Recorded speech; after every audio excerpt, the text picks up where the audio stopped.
Testing. 1, 2, 1, 2, 3. Welcome, everyone. Camera's coming on right now. Welcome to another flying Twitch stream of Eric Flight. Nice to see ya.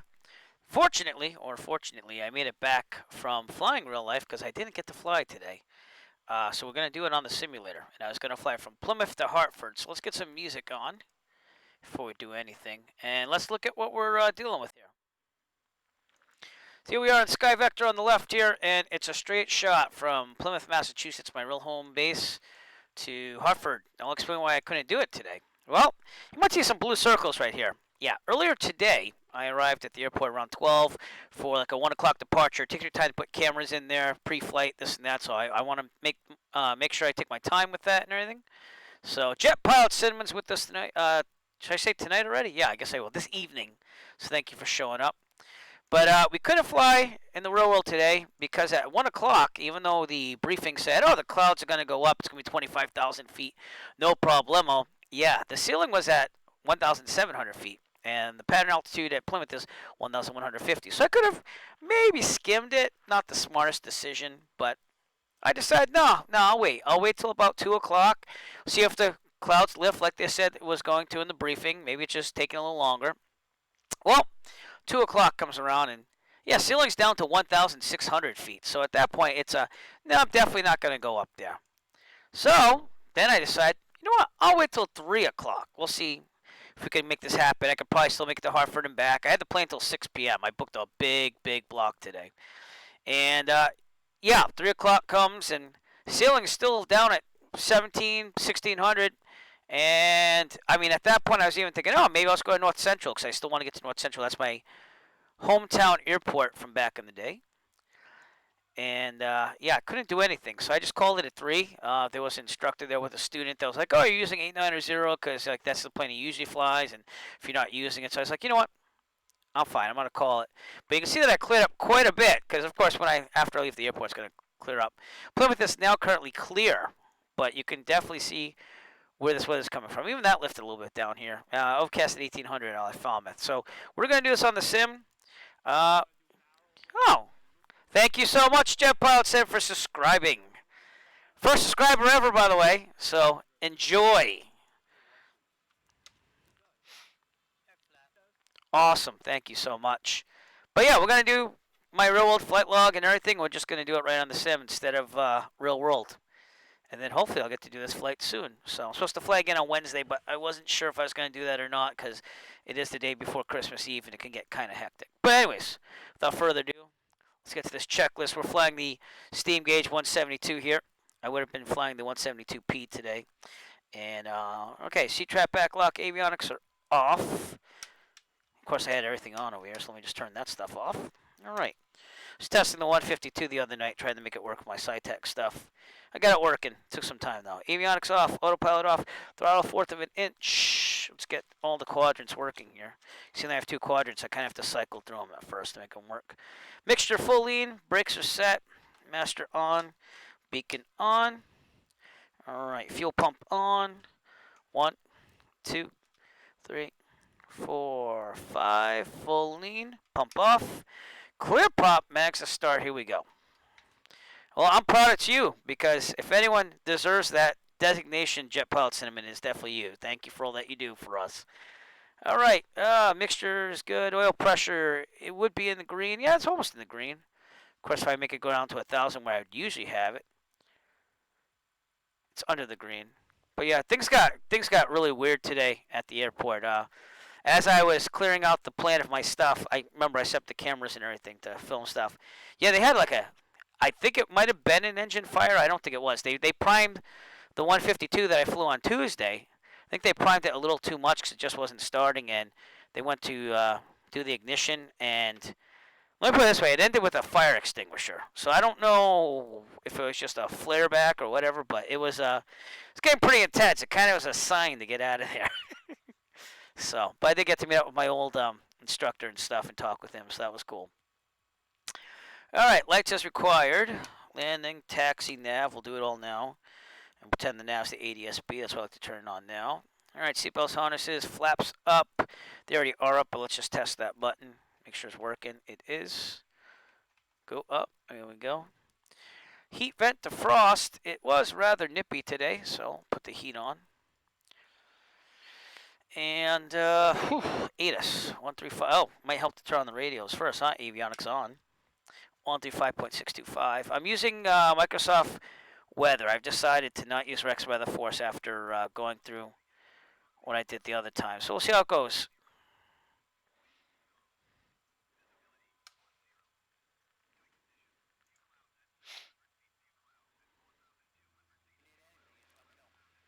Awesome. Thank you so much. There you go.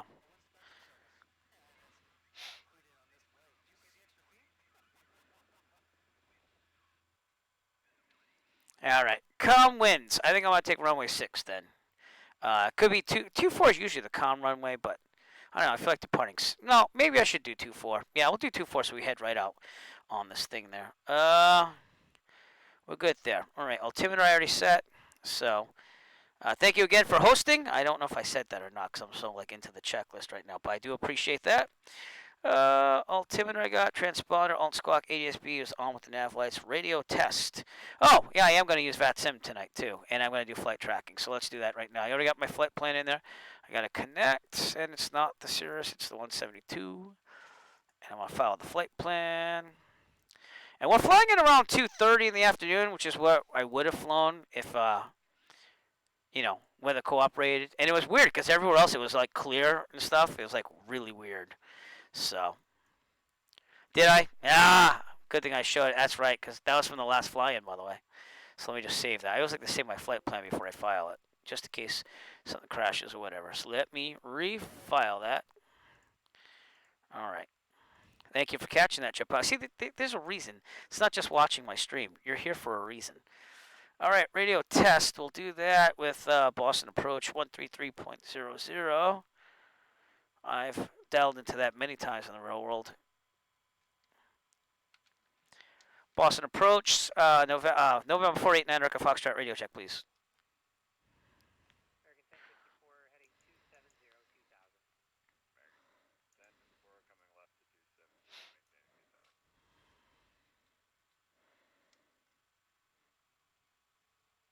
Boston Approach says the 9 Echo Foxtrot, radio check, please. He's probably busy.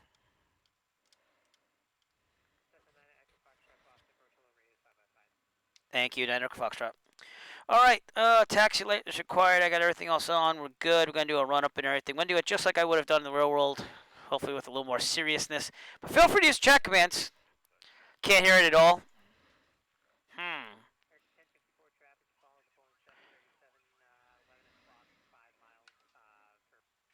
Can you hear it now? Let me know. I also have to get in the cockpit camera here, so let me do that too while we're waiting here.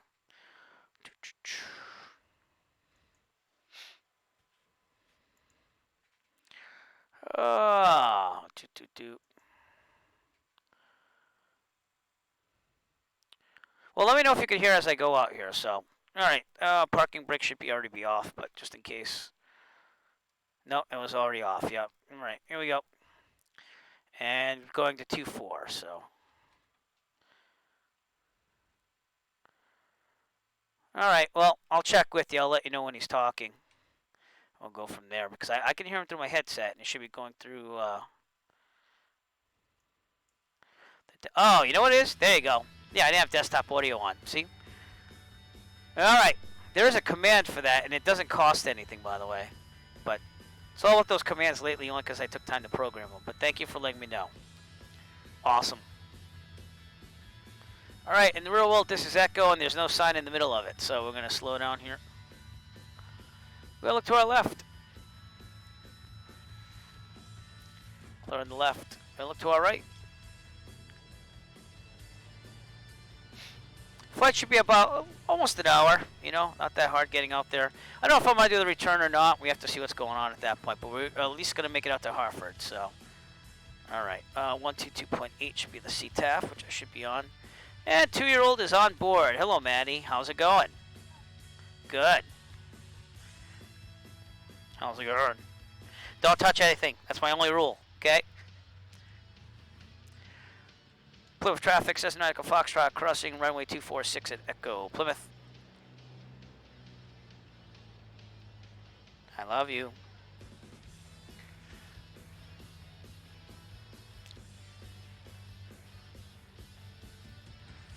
All right, run-up area will be up here, up on our left here for the runway.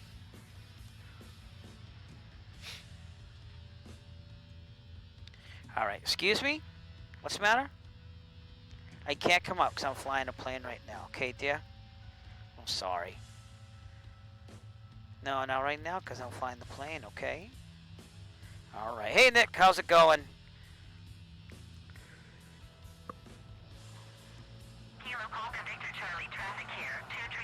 All right. The red pedal's doing that weird thing again. I think I have to touch that up again. I found out the problem. SPAD was interacting with the flight simulator, so just let me see what's going on there. Ooh, they've got some traffic out there. Look at that. If any of you want to fly with me on this route, by the way, I am on the Microsoft Flight Simulator and VATSIM at the same time, so feel free to join. What's up, Maddie? Oh, thank you. You found that. Hey, everyone, she just found the bottom of the battery carrier of my handheld radio, which I thought I lost forever. Good job. Awesome. Yay. Thank you. I love that. Thank you. After this flight, I'll be down, okay? Okay. All right. So, what was I doing now? Oh, yeah, I was going to check SPAD. Let's see. Let's get rid of the rudder assignments. And then it should work. And I know this because I was working again on the 152 with the mod the other night. And I got it working. So it was just 2 commands going in at the same time. So, oh, awesome. Yeah, I'm doing the flight I should have flown today if the weather actually cooperated right above my airport. So, all right, brakes are set. Fuel set to both. Trim set for takeoff. We're good. Flight controls free and correct. Yeah, I lost the light. Give me a second. Oh, that does matter. Looks better that way. All right. Flight controls, annunciator lights. We'll check those. They look good.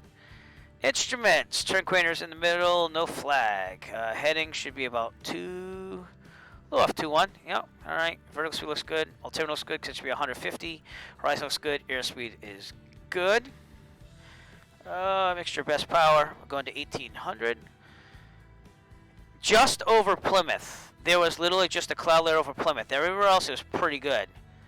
If I went west towards Hartford, I mean, if I would have to skim underneath the clouds of Plymouth, but right Magneto to get there, and then it would have been fine. But I didn't feel like doing that. Yeah, it was nice everywhere else except for the Cape in Plymouth. So left Magneto, back to both. That's what sucked, and I even waited it out for like 2 hours, and it wasn't getting anywhere. So, what did I just do? I did the mag test vacuum. Looks good. The amps never charge, but they would be charging slightly in the real world. Oil pressure, oil temperature is good. Idling should be about 575 to 625 according to my checklist, but it never is. It's a little bit higher, so we'll call that even. Yep. Actually, 625. Yeah, no, actually, it does relay in there. Okay, cool. All right, and throttle friction lock, which we don't really have on my throttle here, but that's okay. All right, good. If there's a problem, the takeoff will mechanical emergency or otherwise, we have enough available runway ahead of us. We'll abort takeoff and land directly on the runway. I did some practice with that the other day. Awesome. Thank you, sir. If we are under 850 feet in this problem, mechanical emergency or otherwise, it's calm wind, so I'm going to turn to the left. I have more of a chance to land on something on the left. And land downwind on the grass, taxiway, the runway. Whatever's available to us, best glide speed in this plane is 68. That's cool. Yeah, man. Thanks for just tuning in. Glad. Looks like she's doing well, especially with that big duck. If we're above 850 feet in this problem, mechanical emergency or otherwise. Actually, you know what? If we're under 850 feet, we'll land directly, have no more than 30 returns. Best glide speed 68. If we're above 850 feet, we'll turn left and land downwind on the taxiway, the grass and runway. Whatever's available to us. Best glide speed into this is 68. Rotate at 55, climb at 74, and with that, we'll turn the strobes on. And we're good to go. So here we go. We're leaving to Hartford, everybody. And I will be doing my flight log that I planned for today's real-world flight with the simulator. So that's what we're going to have to do. And that's going to drive me insane if I stay on that CTAF. But I'll turn it off later if I have to. Yep. We'll just turn down the comm radio for Microsoft Flight Simulator. We'll get some flight following as we get up there. On the way. And we should be good. No one on downwind, no one on base, no one on final. I'd look that way to see crosswind, but I can't really see it, so I'm going to call it clear. And with that, Plymouth traffic, Cessna 9 Echo Foxtrot, departing runway 24, departure to the west, Plymouth. We'll be climbing to 4,500 today. And I would have already filed the flight plan, but I didn't file it, obviously, until I was ready to go, which never happened today. So, all right, get to the middle of the runway. We're up. There we go. I'm still getting used to these rudder pedals, they're new. But if I win those Thrustmaster TPRs, they won't be new for long. All right, let's get going here. I got the stopwatch. We're going to start, and here we go. Rotate 55, climb 74. Going to Hartford. It kind of looked like this all day, honestly. But it said clear, so I don't know what's going on. But in the simulator, I'm not threatening my life at all, you know. So, rotate. Here we go.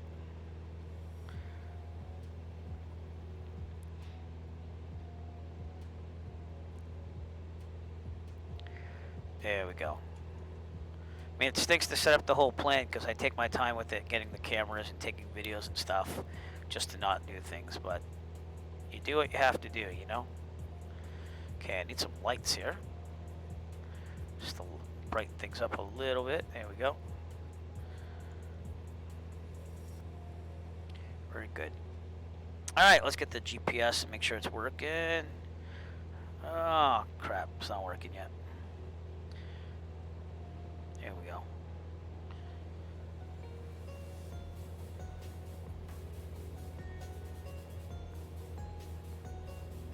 Let's hope that kicks in. I probably should have done that on the ground, by the way. Yep, we're good now.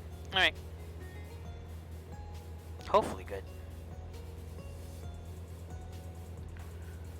Yeah. Alright, we'll depart straight out because it can't be that far off.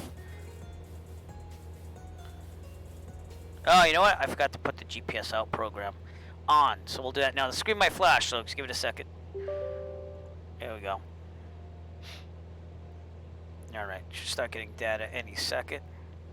And then we'll be good. We'll climb to 4,500. And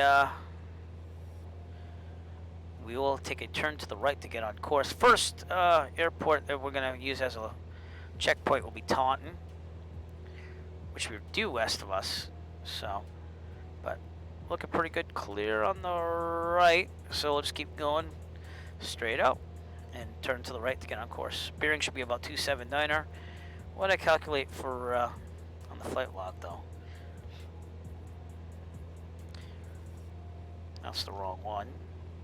Cause I'm doing good today like that. All right. I said it would be about 278. So yeah, that sounds right.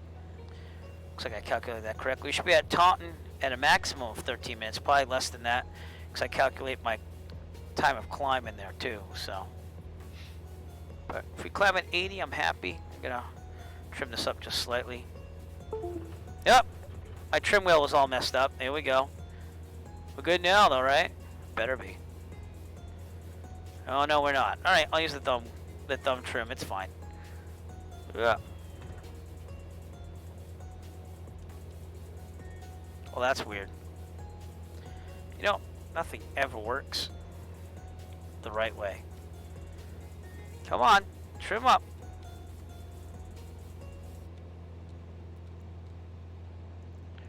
There we go. All right. Kind of had to force it there. Why? I don't know, but I did. At least I remembered to fuel the plane. Oh, trim up. Keep trimming. See, for some reason, my trim wheel, my Cessna trim wheel made by SciTech, it never ever like works right away. You have to turn it and then it like connects. So I'm sorry about that. That wouldn't have happened in real life. All right, off to our left, my favorite visual of the area, Assawamsett Pond, and Taunton should be out like right there in the distance, so it's not gonna be that hard to find. Should climb at about 80 here, and we'll start. Whoa! Start laying out the mixture here. EGT should be right about there. Yeah, so leave it there. Yep, I should also probably call for flight following, but that's cool. Alright, let's see what air traffic control we have in the area. Boston approach sounds good to me. 133.00. In the real world, it might even be Browns approach by now. Whoops. Roger, I'm already following that approach, thank you. Actually, let's do Boston Alright, Center. Roger, yeah, I think the other approach controller just disconnected, so I'm just checking in with everybody. And we'll check 82 the actually can approach. fly heading 040, descend and maintain 4,000. 040, flight level 04, headed to the... Alright, turning on course here. Boston approach, November 489 Echo Foxtrot. November 489 Echo Foxtrot, Boston approach. Cessna 9 Echo Foxtrot, type 172, 7 miles to the west of Kilo Papa Yankee Mike, requesting flight following at this time. We're en route to Hartford. Probably should have some altitude, but I got a lot out there. November 489 Echo Foxtrot, squawk 3453. Yeah, probably should have done that. Yep. 3453, 9 Echo Foxtrot. November 90723, turn right heading 130. Oh, cool. 30, right 1. Yeah, just make it doable. You know, even if it's an airport that you've flown to before, so that you worry more about the plane than. November 489 Echo Foxtrot, radar contact for position as reported. Altitude indicates 4,000, and the Boston altimeter is 3036.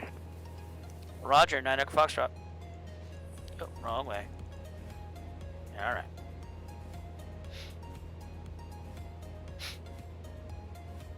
And November 489 Echo Foxtrot, clear through the Boston Class Bravo airspace via fly heading 310.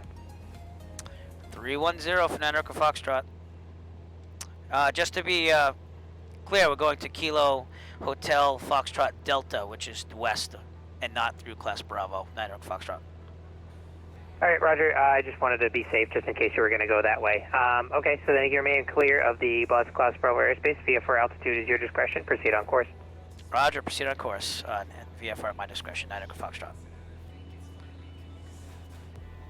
Thought there was something weird with that. November 90723, turn right heading 190, Right, join the localizer. come on, trim it out. Let's go. Continue turning right heading 190. Leading up the mixture slightly, get up there. And intercepting localizer. November 90723. Trimming down now. And we're right on course here, coming up on Taunton pretty soon. And that's Swampstep Pond, big visual in the area. Taunton should be over there, which it is. See how clear it is? Would have been just like this after you got out of Plymouth. So it was a weird day, and that's the reason why I couldn't fly this in real life today.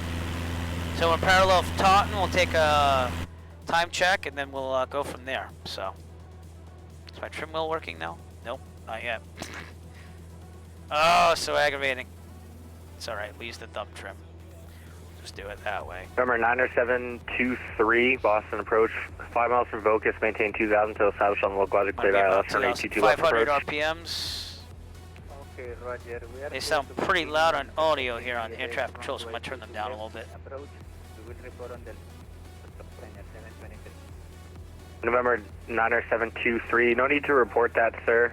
You are clear for the approach as of now, so you're clear for the approach. Okay, sir. Thank you for the confirmation. We are clear to continue with approach. Someday we'll get to 4,500 and stay there when the trim works, so it's all good. November 489 Echo Foxtrot, contact Boston Center 134.7. 134.7 for 9 Echo Foxtrot, thank you.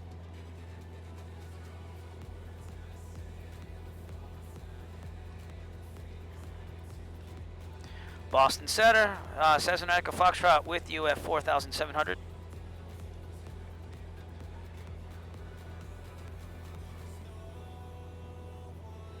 Okay, my stopwatch says it's about. Number 489 Echo Foxtrot, Boston Center. Hold on 1 second here. I'll tell you right, number 489er Echo Foxtrot, Providence altimeter 3037. Roger, 9 Echo Foxtrot. Delta Yankee 163, squawk 4706. All right, we'll leave the trim where it is. We're right about Taunton, so let me muck up my flight log, probably about 9 minutes. So we saved 4, but now we're gonna adjust all the other times. So 9 plus 13 is 22, and then 33, oops, and then 41 without going off course too much. Boston Center helicopter 3560, Mike So is it at should an approximately target take us looking for 53 I-5 clearance minutes to Boston. get there now. Total Banana flight 4 time. on Golf, contact Boston. see if that holds true. 133.0, talk to you in a bit. 1330, Banana 4 on Golf, see you. All right, all my checkpoints there are airports. 3560, Mike Boston Center, hello, you said, That is so loud. I'm gonna turn I'm that sorry, were you down. looking for IFR or VFR? We were looking for IFR clearance into Austin. No, 3560, Mike cleared to the Boston Airport via radar. That's weird, because I have the output volume all the way down. Climb and maintain 2,000, expect 4,000, 10 minutes. Guess I'm gonna have to go to the volume mixer here. 4754.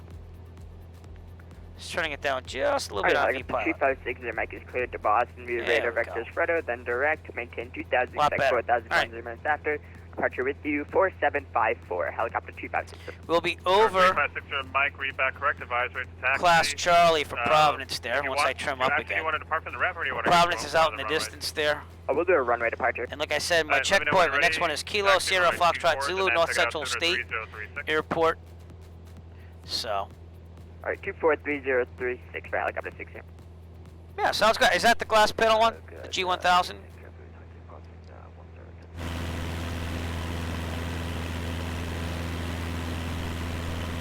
Again, Boston Center, good North evening. Central will be Climb over and there. maintain Providence is 350. there.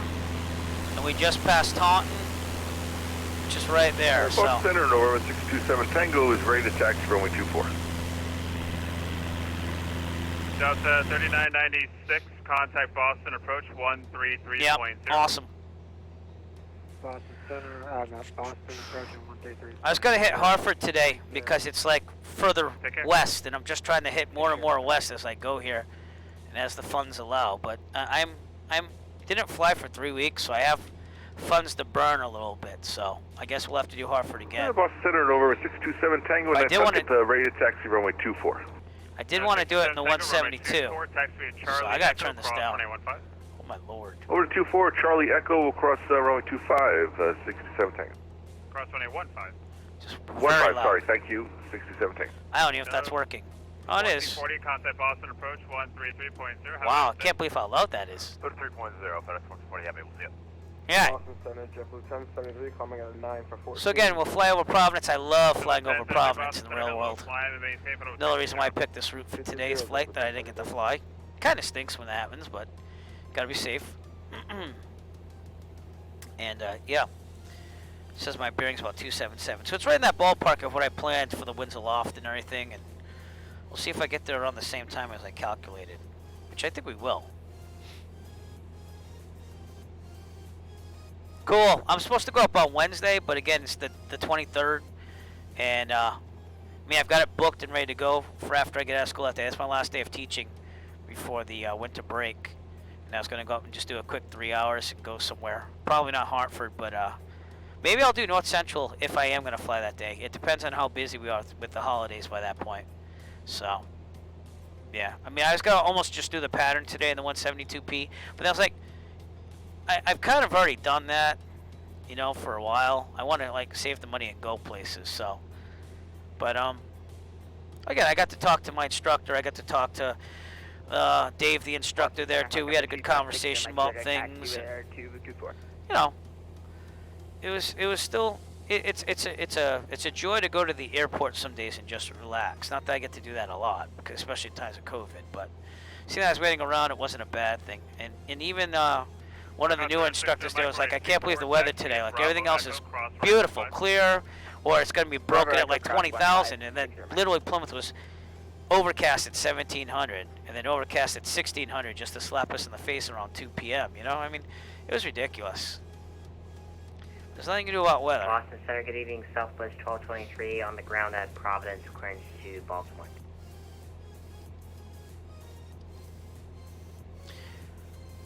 Okay, we got Microsoft Flight Simulator traffic on that. I'll leave that there in case my viewers who aren't on VATSIM would like to fly with me. So I know a lot of people just turn that off, and I would ordinarily, but I like to leave it for the streams unless it's like a wicked heavy event that I have to do. So the Cannonball Run, though, that's going to be all Microsoft Flight Simulator. I'm not going to be able to do any VATSIM that day. So that's next Saturday, 20 up to 22 hours of flying straight with a lot of autopilot. We'll be taking the G1000 version, this 172 on that, because there's no way in heck I would do that without autopilot. And the G1000 again with the synthetic vision is going to help me when I go over the Rockies to skim the top of the Rockies and try to make it through there if it's not good vision. So it's not going to be the most realistic thing. It's going to be more about getting to LA the fastest I can. So I'll show you some of Providence coming up. Again, I grew up north of Providence, right up here. North Central's right out there too. It's our next checkpoint. But I do live right about here, so I'm streaming right from right about there. And it's a nice place to live. People call it the booties. So. Yeah, it's the same way at Plymouth, because once I said, it's 3 o'clock, I'm not going to do this. And it cleared up a little bit as I was driving back home. I mean, it wasn't perfect, but it was clearing up. And right now, it says clear, as you can see in the simulator. So, I mean, it was, the only bad weather now is Falmouth, Hyannis, Chatham, and even Provincetown cleared up, because that was overcast at like 1500. So, but this was all blue, and everything else was green out here, which really stunk because it would have been a nice flight. Hartford was clear the whole time. So, what are you gonna do? You can't do anything about it. There's nothing you can do. So you just go with it, you know.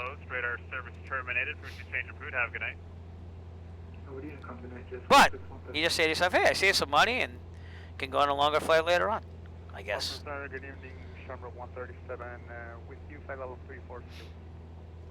All right. Again, when we get over Providence, it's one of my favorite sites in the real world because, again, I grew up in Rhode Island, and it's just cool to see it. It's cool to see some place that you actually lived around for the longest time. So, North Central State should be up there to the north. Rhode Island charges you landing fees at like every single airport, basically, if you're from out of state, the registered aircraft. So that's why I tended not to do this yet, but I do plan on doing it sometime soon. And you should see it somewhere out there. I have to just look for it. So that's Lincoln Woods.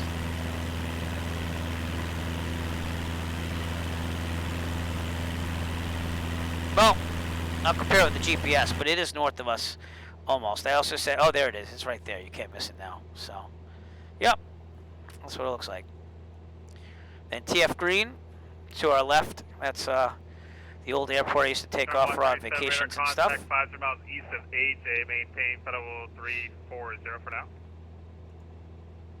19340, Summer 137. And believe it or not, we're all about 40% done already. Well, actually, no, sorry, 32% done. You know, close enough. Number 67 Tango. So it would have been a nice, easy flight to go over Pass there. through 1,967 Tango. Number 67 Tango, thank you. Turn right direct Fredo, climb and maintain 6,000. Direct Fredo and up to 6,067 Tango. Number 3560 Mike, fly runway heading, runway.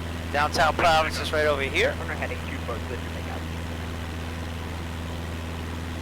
And this is the Pawtucket Red Sox. They're no longer the Pawtucket Red Sox, but this was the minor league affiliate of the Boston Red Sox. Climbing through 11,500. Cannot believe how loud that is.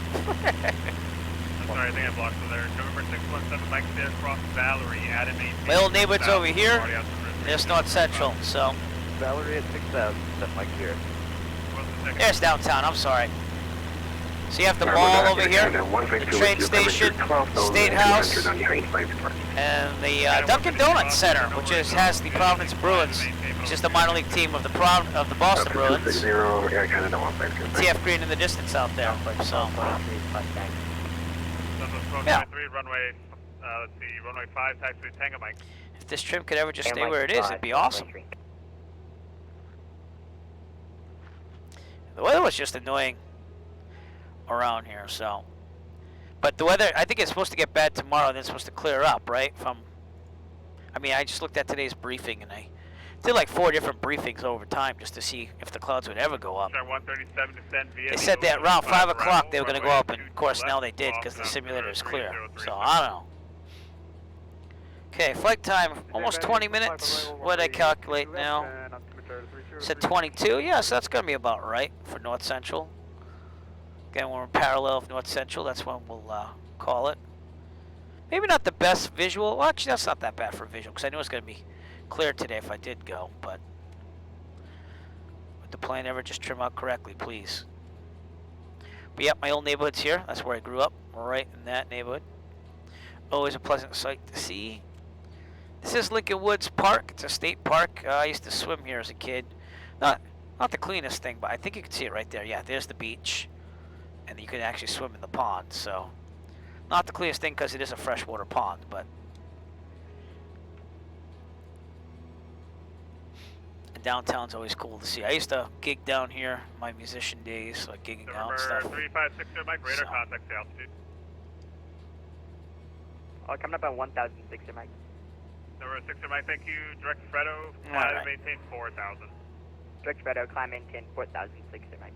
I think I'm going to call it 22 minutes for North Central because I think it's right out there, so hidden by the plane for now. Oh, there it is.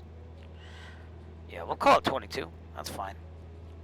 All right, let me write that down in the flight logs. I keep track of my checkpoint times here. I figured I planned it. I might as well use it today. All right, we should go to Danielson, Connecticut in about 11 minutes. And I've landed at all these airports except for North Central, so again, I've been making my way steadily to the west. Mike, I might come out to your land someday, and then I'm calling you up before I do. At least I'm not calling you. I'm going on Discord and saying, hey, I'm going to be in your neighborhood. So maybe in post-COVID times, which hopefully will be soon, we can meet up or something out there because I'm making my way out there slowly.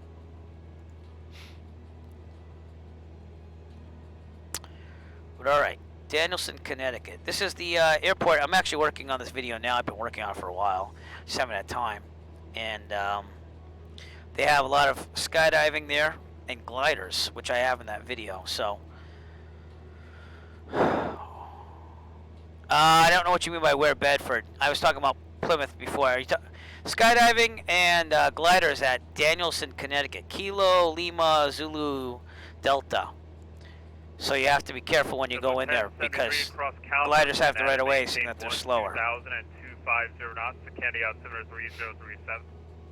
Coverton at 12250, JetBlue 1070 there. But yeah, it's a nice airport to practice that stuff, though. You know, I did a big circle around the airport there just to make sure I was good and clear.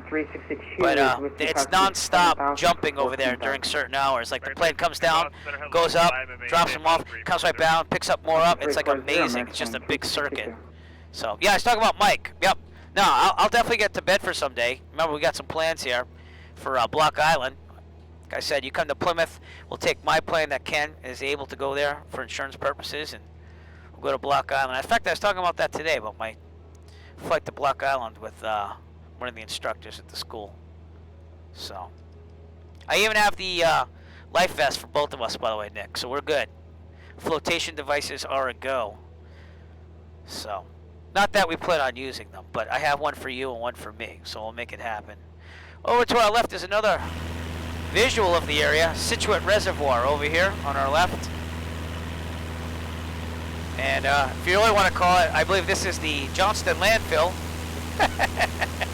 Another visual. This is the main water source for Providence and Rhode Island over here. Yeah, I picked those up after I had the carb icing issue over Rhode Island Sound. I was like, well, I'm not going to be stuck out there with without any flotation devices. So they're good to go. Just don't inflate them unless you really need to. Do we have to be at 4,000? And you can wear them while you fly. I got the ones that inflate by pulling them. So I maintain 2,060. Boston Tower, this is Delta Yankee 1. all right, ground speed's 109 knots. I think I calculated for November 5, flight level 100, so it's not far off. You know, it's doing pretty good. And Danielson will be off to our right as we go here. But this looks very realistic. I actually downloaded a mod to make the trees look like it's fall, and it worked out pretty good. I just uninstalled it and didn't remember to put it back in. So people are slowly making some mods. But I heard that Microsoft Flight Simulator. Echo Foxtrot, reset transponder squawk 4723. 4723 for 9 Echo Foxtrot. 4706 for Delta Yankee 163. So hopefully they'll come out with seasons within a year. I think they have it on the planning. So because that's what this is really missing. Turn left So. heading 090. Hey, so let me ask you a question about squawk codes. Are there like predetermined squawk codes that they assign you transponder-wise 090. as an air traffic control? Like they're like, oh, he's in this region, so I'm going to give him this squawk code. I'm just wondering if anyone can answer that. Because I don't really know how that works, nor do I really have ambitions of doing online air traffic control or anything. It's just me. Just more of a pilot than anything, so.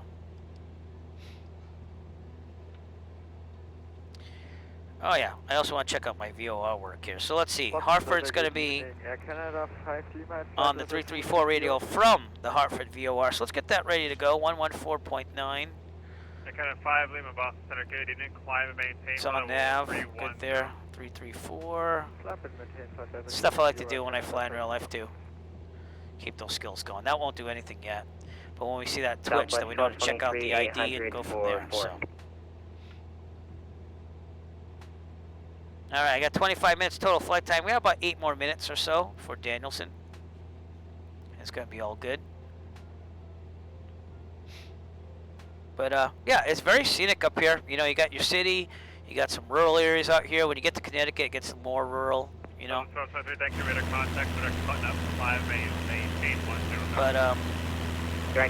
this is exactly what it would look like without the summer scenery today.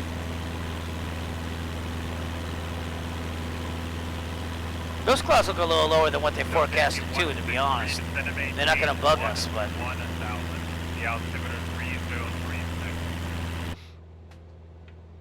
Send a maintain 1000 up to 3036 Delta Yankee. Number 2, question number 627 Tango, contact Boston approach 133.0. Have a good night.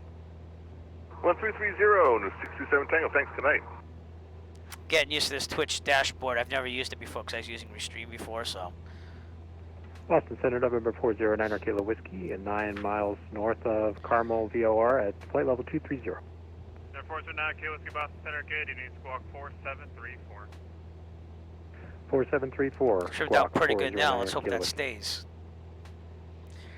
Alright, Daniels could be a little hard to find at first, but it should be out here a little bit on the right.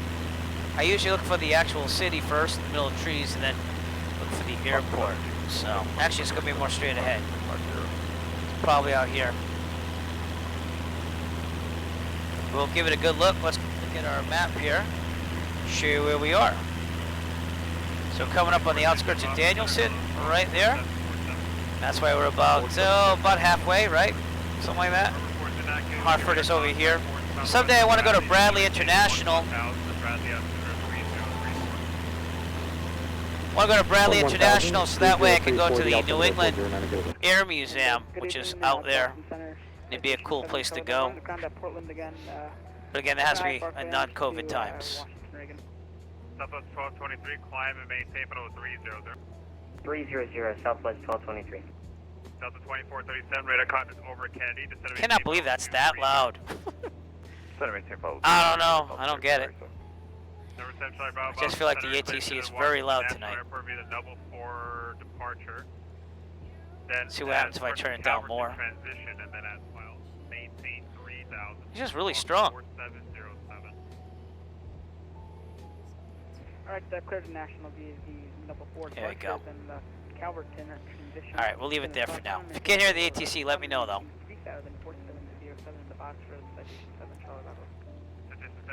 Reback correct, advise rate to taxi, switch running 11 to Portland altimeter 3034. And if we look at traffic out there, there's not much. That is correct, yes. Again, we're right about here. Center, this is Air Canada 152. We're outside approach, that's why we're doing center for flight following, but I don't really think there's going to be much of anything out there to worry about. I'm going to be honest with you. Danielson's coming off on our right. And Hartford's where we're going. West Center, good evening. JetBlue 2 for But, yeah, it's all good. just direct into GTM, flight level 350. So 2330 Boston Center, squawk 4727. There it is, Danielson, Connecticut.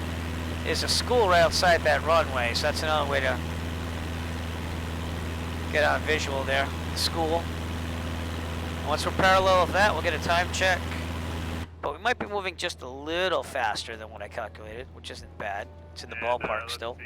Anyone who's on Boston approach frequency, I'm transmitting at both Boston Center and Boston approach.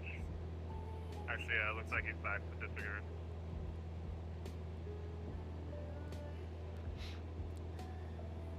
Oh, I forgot to put that thing on too.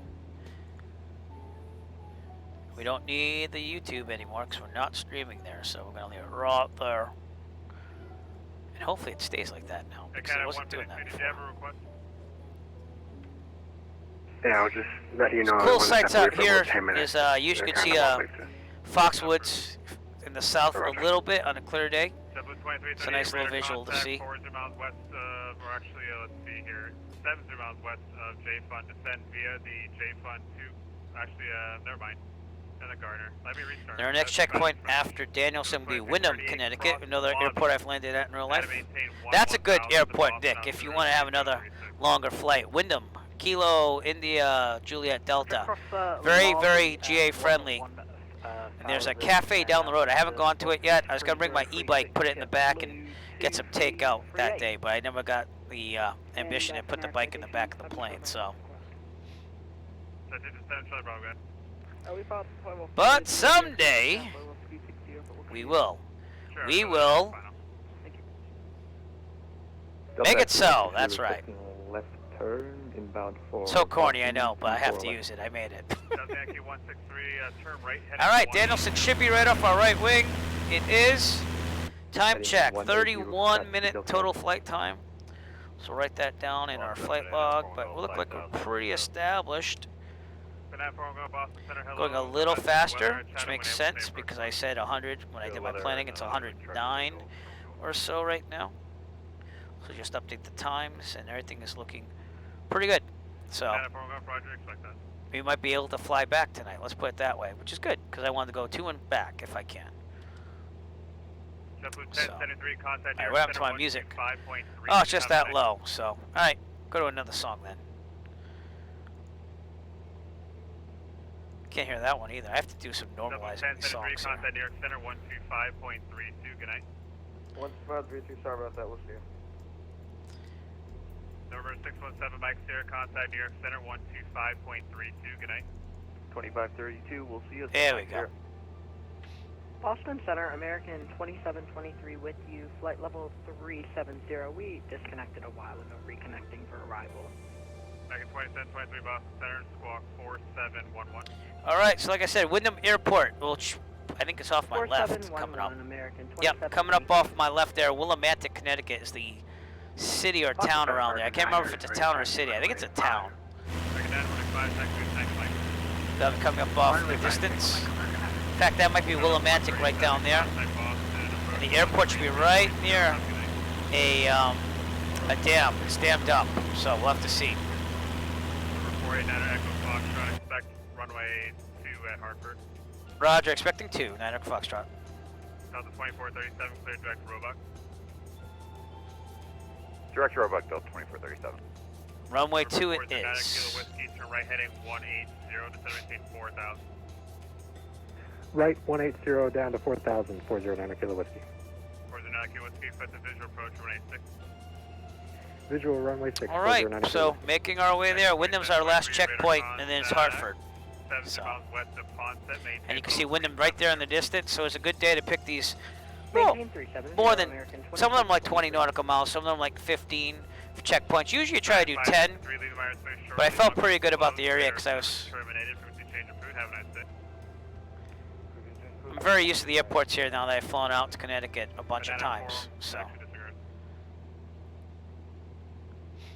Delta Yankee 163, turn right, heading 360. Heading 360, Delta Yankee.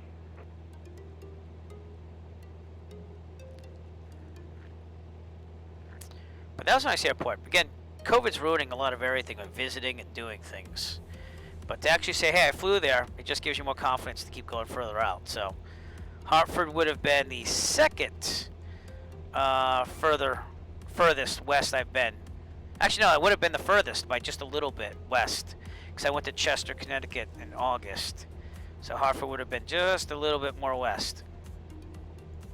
And then I like to hit New Haven and Bridgeport next.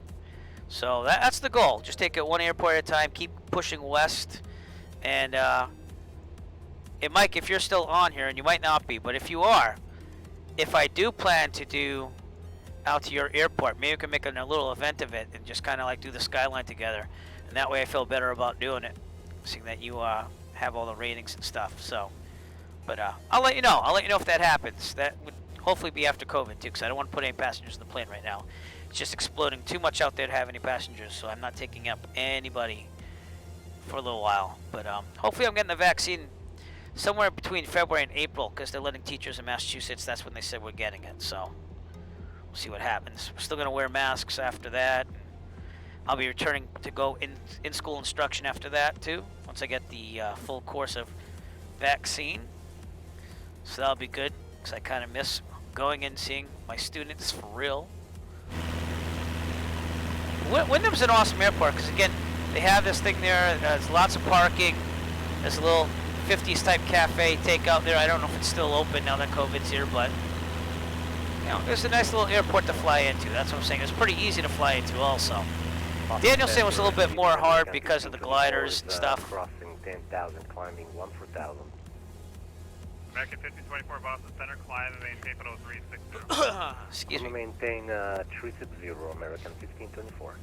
Ground speed of 111 knots. So yeah, so it makes sense that we're hitting these checkpoints a little faster. Wyndham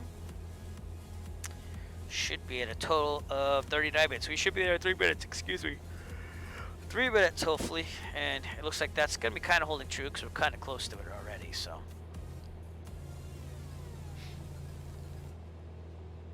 But out in the distance, you have Groton down there. American 9, stuff like that. So another good destination in real life. It's actually a little bit more 360 back over here. But did that during my cross countries for my private pilot. And we're up to 38 hours total real world flying cross countries. So again, if COVID ever subsides, I can start doing my instrument training probably this summer and feel really good about it. So. In fact, I told my instructor that today. I was like, hey, I build up the cross-country time, so that way we're good to go on the instrument rating, and hopefully this summer. Bravo, New Boston Center, just sign online. Contact him on 133.45 for your taxi, 3345. 3345, citation for Central Bravo. Delta 2437, contact Boston Center, 133.45.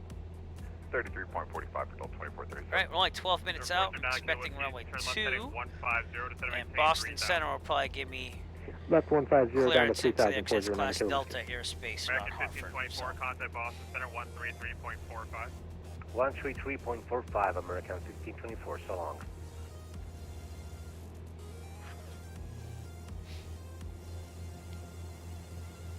And Boston Center, American 278 with you coming to 12,000 for nice little flight, right?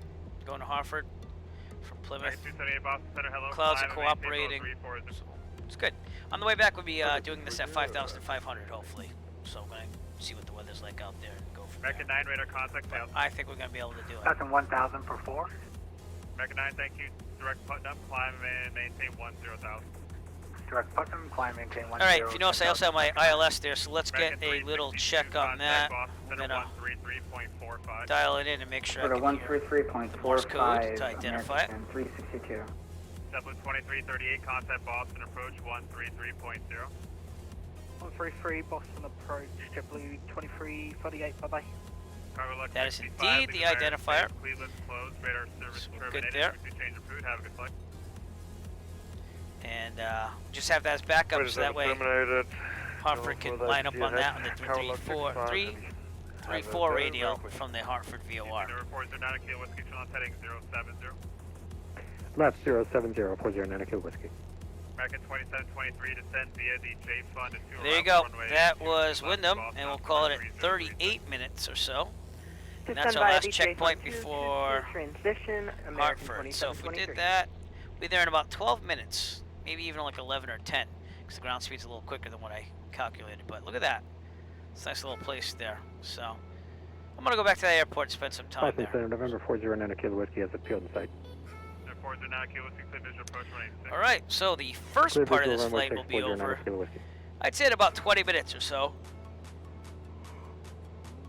Excuse me, off the yawning. Well, and then I think we will depart back. I should, think I'm gonna have enough time to do all this. But this was supposed to be my real world flight today, if the weather cooperated earlier today. And it's a nice, easy flight. Delta Like I Yankee say. 163, contact boss. Actually, Delta Yankee 163, turn left heading 270. We're gonna start our descent Turn left pretty heading soon, because we're about 270, Delta 18 Yankee. nautical miles out. Pan altitude at Hartford-Brainard is about 1,000 feet, 'cause it's 18 MSL field elevation.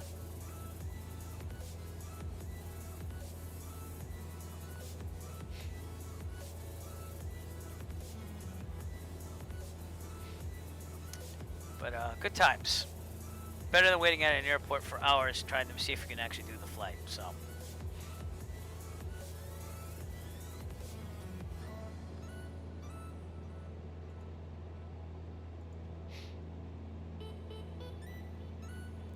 That's the thing about Connecticut. You'll see like frequency 123.75. you see like a big town, but then you'll see tons of trees. So what's that out there? That's Willimantic still. So. 2,000 Delta Yankee 163, contact Boston, approach 133.0. Delta Yankee, Boston approach 133.0. Correct, American 9, climb and maintain flight over 280. Climb, maintain flight over 280, American 9. Airport 09 Kilo Whiskey, wind 170 at 486, clear to land. Runway 6, clear to land 409 Kilo Whiskey. JetBlue 22, contact Boston Center 133.4. Is that Rockville out there? That would be Bradley out there in the distance. I think I have scenery installed for that. I remember buying some. 48, Niner Echo Foxtrot, change my frequency 123.75. 123.75 for Niner Echo Foxtrot. And American 9, change my frequency 123.75. 123.75, American 9. Banana 4 Golf, change my frequency 123.75. 2375, Banana 4 Golf. Actually, Banana 4 Golf, disregard that, just stay on 34.7. Okay, we can actually probably cancel it out, Banana 4 Golf. Banana 4 Golf, okay, after cancellation received, radar service remains Squawk VFR, so we can change it for have a good night. Squawk VFR, Banana 4 Golf, yeah. Number 3560, my contact Boston. Okay, start descent down here. Let's do 0, good night, 6 0. Air Canada 152, change my frequency 123.75.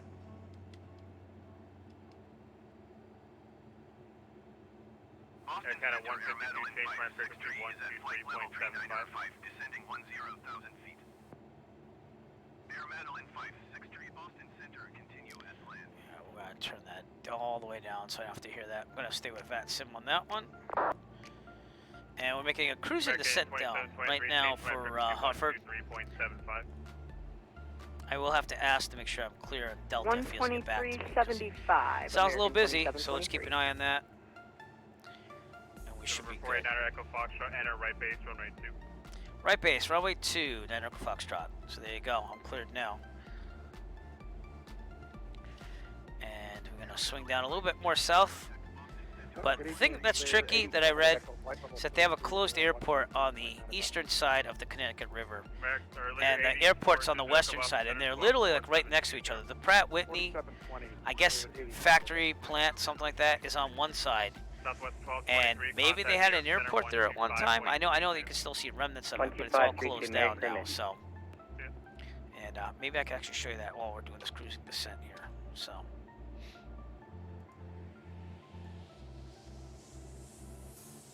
But, yeah, there we go. All right. So let me show you what I mean. Sure. I had it. Yeah, don't do that. There we go. So we have Hartford Airport right down here, and then right here is Pratt and Whitney. Boston Center, good evening. And this is an enclosed airfield. It's on the section. I have no clue what the stadium is though, but that's interesting as well. So looks like it has soccer in it, and yeah, so it is what it is. But we're at 3,500 and descending for 1,000. Traffic pattern altitude at Hartford-Brainard Airport. So that is where we're going. 8400 Echo. And what frequency are you on? Are you 2375 or 347? Now we're on 20. In fact, I think you can see that closed airport over here. Hartford should be on the other side. I'm looking for it still. It's the first time I've flown to it, so give me a little leeway here. But we are descending to the south to set up a right base for runway 2 at Hartford. November 489 Echo Foster, just double check you are on a 123.75 now. Roger, I'm on 123.75, 9 Echo Foxtrot. I should have. Boston Center, seems to have missed a lot. Just wanted to confirm. Okay, full rich mixture here. We're getting to 3,000, good enough. And just a nice easy descent down to 1,000. Let's do the right base for runway 2. Airport should be out there somewhere. Again, I'm just going a little south so I can set myself up pretty well.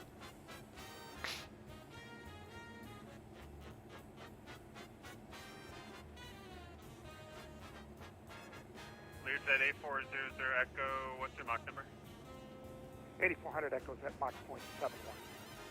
Okay, very a little good. jazziness there. Yeah. Mach number? That's what I'm talking about. My current Mach number is Alrighty then. So, 7.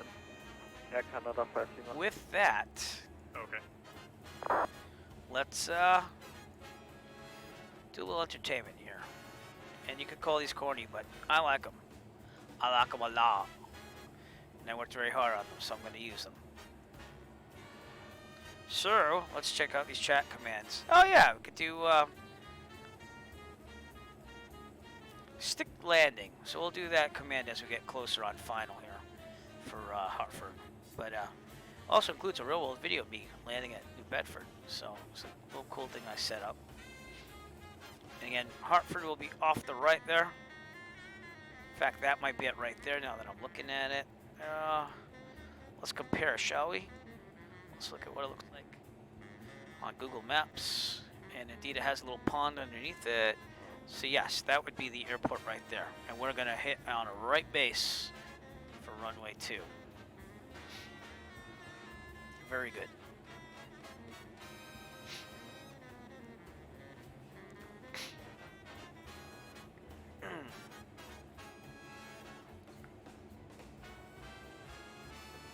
$2,500 and descending. Mixture's full rich already. Altimeter was given to me, I believe, already, so we should be good, but we're going to double check that. 126.45. Actually, you know what? I'll put that in comm too, so I don't have to get off the VAT sim frequency. 126.45.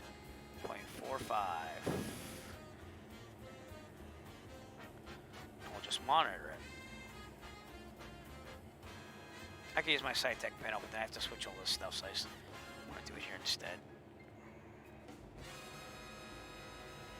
Of course, I can't see out the window, though. 489 Echo Foxtrot, runway 2, clear to land. Clear to land, runway 2, 9 Echo Foxtrot. All right. 409K Whiskey, welcome to Bradley. Contact ground on point 9er. Have a good day. Over to ground point 9, thanks for the help. 409 Kilo Whiskey. That might help. That's one thing I do like about the simulator. I'm on the frequency for 2720. Wind calm. Very good. Number 489 Echo Foxtrot, you're on. You can hear me now, correct? Roger. Loud and clear. 9 Echo Foxtrot. American 9, you got me? Affirmative. American 9. Walker 351, or sorry, Walker 451, you here? Affirmative. Very good. Number 8400 Echo, you here? 8400 Echo. All right, we're going to turn in 5 Lima, you here? for intercepting the right base. We're pretty much already there. Are you on 2375? 2, so. And should be right here. That's what I'm thinking. Are you on 2375? So we're getting there. Affirmative. How's our altitude doing? Wow, we're like at 2,000. Very good. AirCat of 5 Just gotta Lima. keep it coming down here. Frequency 123.75, 2375, and check in. But Hartford's right there. And they do tell you to be sensitive and try to go over the river when entering here, but like we're on a right base from runway 2, so we're gonna have to overfly part of the city here. That's because they have the city to the west and south of the airport. So, but downtown looks to be like right there. Boy, this would have been awesome to fly today, to see those buildings in downtown Hartford. But I guess I'll have to settle with the sim. Good news, it didn't cost me anything. Bad news, didn't get to see it for real. But this would have been a nice airport to fly to today. Well, just a matter of time, that's all.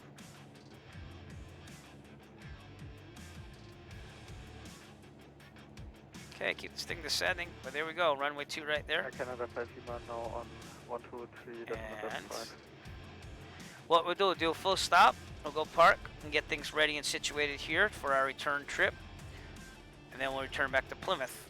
What I would have done in the real world is I would have gotten out, taken some video, pictures. That's about all you can do 723 nowadays with COVID going rampant everywhere. Air Canada 5 Lima. You got me on 2375. Affirmative, Air Canada 5 Lima. Thank you. Air Canada 5 Lima for spacing. Still a little bit high, but we're also a little further out than usual. And start turning final in about a minute or two. Total flight time so far is 50.5 minutes, so we're right on time with the planning. I did plan all. I'm using my real world planning here, my flight log that I would have used today. And boy, this would have been an awesome sight, huh? Look at that, downtown Hartford, everybody. Walker 451, descend via the J Fund to arrival, runway 2 left to Boston, altitude 3036. I like having this time to set up the final too, so this is good. I'm pretty high right now. I should be more like 1,000, but that's okay. And land runway 2, I've already been getting clearance to land from Boston Center, because that's how VATSIM works. It works from top down. Cleared to land, runway 2, 9 Echo Foxtrot. American 9 expect the ILS rate 1. Alright, we're going to slow this thing down to 1700 RPMs. We're going to wait till it gets to 110. I'm going to just level it off here. And then 10 degrees of flaps right now and angle down slightly. Back to 15 because I'm a little high already. Level out to get to the white arc.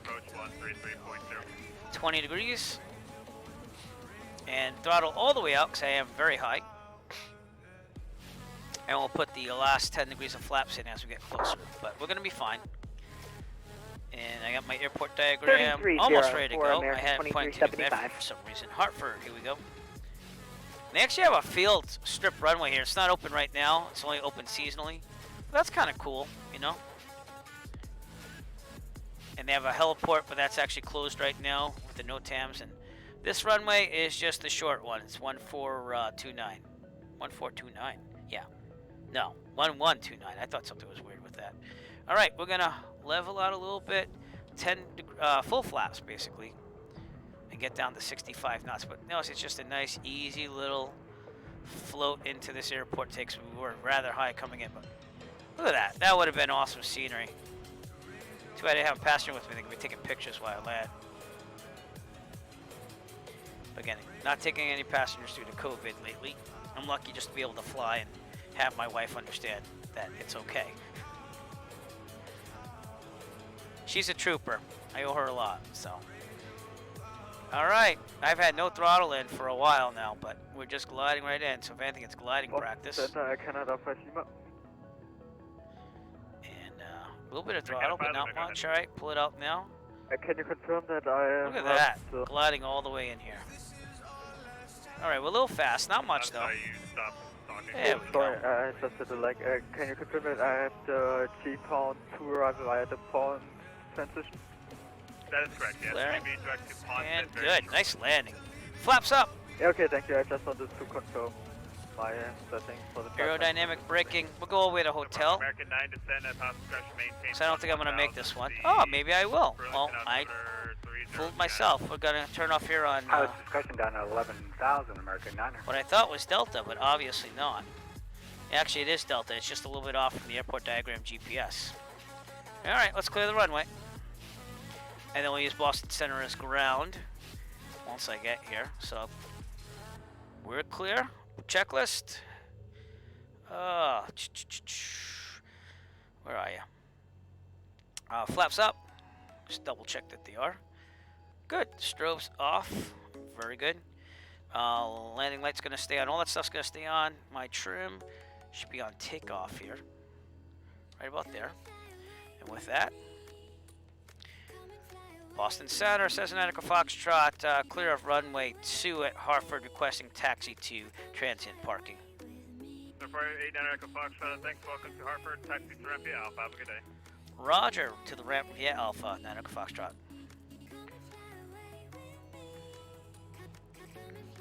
So Alpha is actually this one, so I'm just going to go this way and park over there. However, if we look at, oops, sorry. Yeah, that is the area I want to go. So let me show you what I mean. So Google Maps is an awesome reference to see where you would park this thing. And so we could park up here, or we could just go this way. I'm probably gonna go up Alpha, take a left, and park over here. So right where all these planes are. I probably could have just went ahead, but he said Alpha. I was on Delta. I could have just been straight across Delta. We'll just follow his instructions. So what we'll do is we'll get situated for our next part of our flight, and head back from Hartford to Plymouth, which would have been obviously the return flight today, if weather cooperated when I was at the airport. It's beautiful now, but it is what it is, right? There's nothing you can do about weather. If we could clear clouds, we would. If we could have a weather machine, we would, but we can't. All right, park it right here. We gotta keep the engine running. I'm not paying for it, right? And again, get my GPS situated and all that stuff. That way we don't have to do a run-up because we know the engine's still working, because we would have done that. Is it smart to do a run-up? You know what? We might do a little part of the run-up. I'll at least test the magnetos. It's usually what I do. But, all right. We are good there. We're going to leave it parked here. Leave it at 1,000 RPMs. And this is where we are, everybody. We are at the ramp at Hartford here. I don't know if you can see my cursor. There you are. Right there. North portion. All right, we're going to load the plan on my tablet here. There's got to be some way of me streaming this tablet to the computer. I'm going to figure that out someday. But for now, we're just going to have to deal with this screen. Load the reverse. Active. Doing well. Let me get my flight log ready. Total flight time, by the way, is about 55 minutes or so. I said 57, so that's very close. So I'll take it. All right, got my flight log for the way home. Real world planning. Should be a little faster on the way back. I calculated 122 knot ground speed. Total flight time about 49 minutes. We climbed to 5,500. Let's follow that flight plan. In real life, I would have called to close my flight plan, but let's make this happen now. So I had all this stuff ready to go in the real world. It was just let's see, what time is it here in the sim? It's about 3 o'clock. 3 o'clock? That's it. All right. Well, that was quick. Go back to the view pilot here. So we'll say, I don't know, 3:15, which is 15, which is 2015, right? Minus 5, it's 50. Yeah. All right. I'm gonna say it takes about an hour, even though it's 49 minutes, and the fuel available is 3. We're estimating everything. 5,500. Direct, and everything else looks good. Save this, so in case it crashes, we have it still. And file flight plan. Okay, we're good to go there. We'll contact Boston Center, stay on his frequency, and call him when we're ready to go. Let's just make sure we got everything going on here. We're gonna expect runway 2, because that hasn't changed much. The winds were calm here in Hartford. Again, the weather was beautiful to the west. It's just you couldn't get anything going on at Plymouth today. All right. Do I have anything else I have to worry about? I don't know. But I will send out this little preparation video to keep you interested while we're waiting. Ladies and gentlemen, please take your seat and fasten your seatbelt. And also make sure your seat back and folding trays are in their full upright position. We will be departing shortly. All right, and with that, let's call up Boston Approach here. I also have to squawk VFR. That might help. and it is Class Delta, so I will contact Boston Center, which is acting as tower here. So Boston Center, November 489 Echo Foxtrot. 49 Echo Foxtrot, Boston, go ahead. Cessna Echo Foxtrot, transient parking at Hartford, requesting taxi for the active VFR. 9 Echo Foxtrot. Let's see, Bradley approach the sign online, so give them a call on 123.905. He'll help you out. Roger. Sorry about that. Didn't see him. Thanks. No problem. Just sign online, not your fault. 123.95. Cool. Yay. Bradley approach is actually on.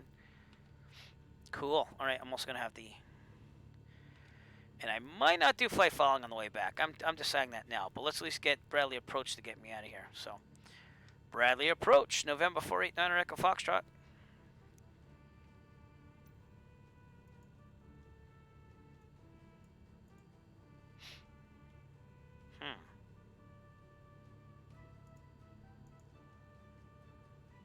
He just got on, so we'll see if he needs a little time there. But, yeah, so while we're waiting, I'm going to give him a minute or two, and then I'm going to call back in with a cold call. Our trip back is pretty simple. It's just a reverse. Straight across here. Same checkpoints and everything. So we got Wyndham. We have Danielson. We have North Central. We have Taunton back to Plymouth. And everything is looking good in the real world. This is real world weather right here. Clear. I have Microsoft Flight Simulator real world weather on. And it looks like it's doing a pretty good job. Surprisingly, it's not like it used to be. So, even though I have Rex Weather Force, my big problems with that is that it doesn't say the right weather on the ATIS here when you dial it in on the simulator. So, but, you know, with that, we shall make it so. That's right. All right, we'll call him up again. Bradley approach, November 489 Echo Foxtrot. Number 489 Echo Foxtrot, Bradley departure. Good evening, sir. Cessna Echo Foxtrot on the ground transient parking at Hartford, requesting taxi to the active departing VFR to the east. Number 9 Echo Foxtrot, runway 20, taxi via Runway Alpha. 20 via Alpha, Echo Foxtrot. Wow, he's got me going 20. That's cool. All right, we're good to go here. Looking left, looking right. And we're not going to do a run-up. We're going to be fine. We've left the engine on the whole time. We had full fuel, just like I would have had in real life because I filled the thing. It's cool. My airport diagram's a little off from Microsoft here. All right, here we go. This is the hold short. And November 9 Echo Foxtrot, just to get ahead here, are you looking for flight following? Negative on the flight following, 9 Echo Foxtrot. Right. I'm just going to do it. I did it on the way there. It wasn't very exciting because there's no traffic. So we'll just do it ourselves. All right. And this is holding short of runway 20. I'll get my stopwatch here ready to go. You don't ever call ready to go until you're ready to go. All right. Oops. Okay. In the real world, my watch starts automatically. It senses when I take off, so that's actually cool. So sometimes I forget to push the start stopwatch on here. Should be good. Climbing to 5,500 now, and here we go. Bradley approach, Cessna Echo Foxtrot holding short, runway 20 at Alpha, ready for takeoff, VFR departure to the east. Number 9 Echo Foxtrot, depart the pattern left crosswind. Winds calm, runway 20, clear for takeoff. Clear for takeoff, runway 20, left crosswind, departure, 9 Echo Foxtrot. All right, here we go. We're going to rotate at 55, climb at 74.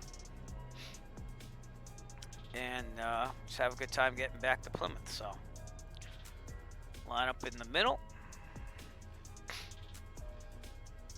and we can use this area for takeoff, and we might as well because it gives you more area in case there's a problem on the takeoff roll.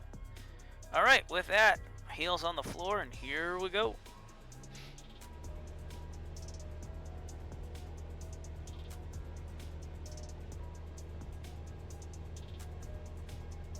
Pretty easy airport to get in and out of, right? So when I do this in real life and actually post a video to the AirFlight YouTube channel, you can see this for yourself. Rotate. Here we go. But yeah, the weather in Microsoft Flight Simulator has gotten better. I have to give them a little bit of credit. Seems like they're working on things a little bit more.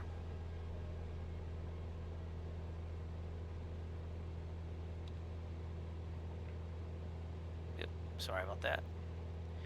Alright, so left crosswind, which means I'm going to go to about pattern altitude, maybe about 800 feet instead of 1,000. And then I'll take a turn left on the course. My GPS is saying bearing is 96.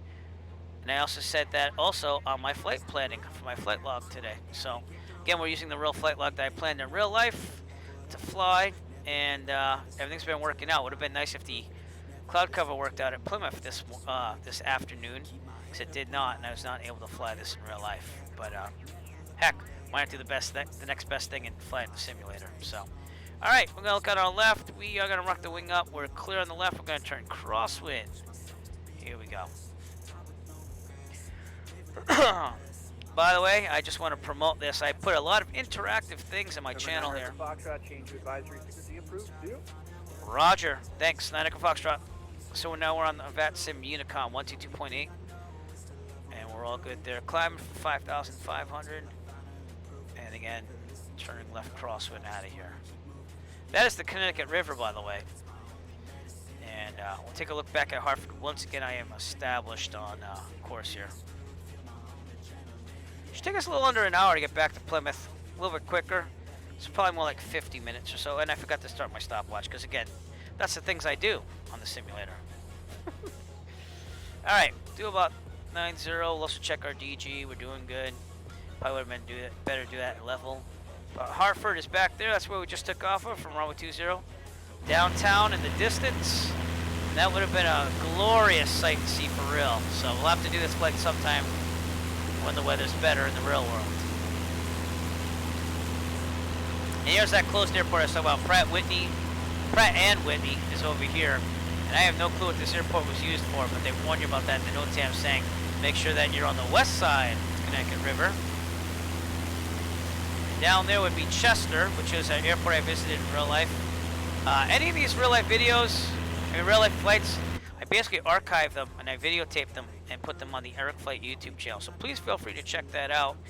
I still have about 5 more flights to edit. I'm falling a little bit behind because I'm a school teacher in real life and it's been hectic this year. But I'm almost done with the Danielson, Connecticut video. And that will be coming out pretty soon. Again, we're going on winter break soon. So I'm going to try to tell myself to say, hey, you need 3 flight videos uploaded by the time that winter vacation is over. But I just gotta get through 3 more school days teaching, and then we're fine. So, but if you're out there, chat's open. Feel free to chat, and again, there's some interactive chat commands. Should you get bored, try some of those. They do cost points, so you do have to watch the channel to earn points, and that's through Streamlabs. If you want to check your point balance, just do exclamation mark and points. It should tell you how many points you have in the chat. And then some of them are free. If you can't hear my microphone, you can remind me. If you can't hear the background music, you can tell me that too. And yeah, so it is what it is. But the squadron is flying today. So here's one for you right there. Enjoy. The squadron is out and flying. We're going to lean out the mixture now that we're getting to 3,000. I'm looking at my EGT. It's looking pretty good. It's right about where it should be. And we'll leave it right there as we still continue to climb to 5,500. We'll turn left on course a little bit more. And we are on our way on a flight that I really wanted to do today, but was unable to, only due to one airport. Everything else was good to go. So, but I did save like $300 something, so that is a positive. I guess that would be a positive. Take my money. Shut up. Take my money and let me fly. All right, first checkpoint will be Wyndham. Kilo, India, Juliet, Delta. We're just doing the same flight path home, direct to Plymouth here. We're going to be overflying Providence, Rhode Island once again. And it might get a little darker as we get there. I started the simulator around 2:30-ish on their time. It's real world weather, but the time is back to where I would have about flown this in real life. even if I waited like an hour after I had the plane ready to go. So try to be real realistic with what I would have seen today if I got to fly. But I'll tell you one other thing too. The Microsoft Flight Simulator's been loading a lot better lately. I don't know what's going on. I think it might have something to do with only streaming the Twitch now and not doing 2 services at the same time. But regardless, I do appreciate everyone that's here today. Let's take a look outside again. We are in Connecticut. Lots of green trees and some hilly terrain here and there. That's the Connecticut River. We just got out of Hartford over there. And what is turned out to be a beautiful day. As far as VATSIM, let's see if there's any traffic out there. I'm flying Microsoft Flight Simulator Multiplayer and VATSIM at the same time. Let's go to the tablet here. We just departed Hartford right here, so I'll zoom in. And there's really not a lot of traffic. Bradley approach again has made me just monitor VFR 122.8 on the Unicom. So we're not going to see much for traffic coming back. But Plymouth is out there in the distance, so good times. Oh, sorry, hit the wrong. Oh, I keep hitting the wrong one. All right, good. Whoa. Sorry, sometimes it's kind of tricky to hit the right scene. All right, we're back. My video camera's still got to work, but we're back. There we go. All right. All right, direct course to Plymouth. Also, hey, what's going on? Remind me if you are one of my YouTube watchers or not, or if you're new to the stream, let me know, because everything's on Twitch now. Now I've become an affiliate. I am not allowed to stream to YouTube unless it's YouTube exclusive. But alternator than magnetos. Well, if you turn the battery off, you're gonna lose your avionics and stuff like that, but the engine will still run. If you turn off the alternator, it would be still part of the battery, kind of. And then the magnetos would turn off the engine, so you'd be floating. You'd be a floating piece of metal in the sky. 5,500. We're going to kick back a little bit on this. We're going to even out, let that airspeed build a little bit. The trim on this is wicked sensitive. I'm also going to lean out the mixture a little bit for maximum RPMs. I'm looking at my EGT gauge. But you'd be a floating glider, much like I was heading into Hartford because I was way too high. If that makes sense. There are actually 2 sets of magnetos. They're redundant, but there's a right and a left, basically, but there's 2 sets of them. So if one fails, you still have a backup one. Does that make sense?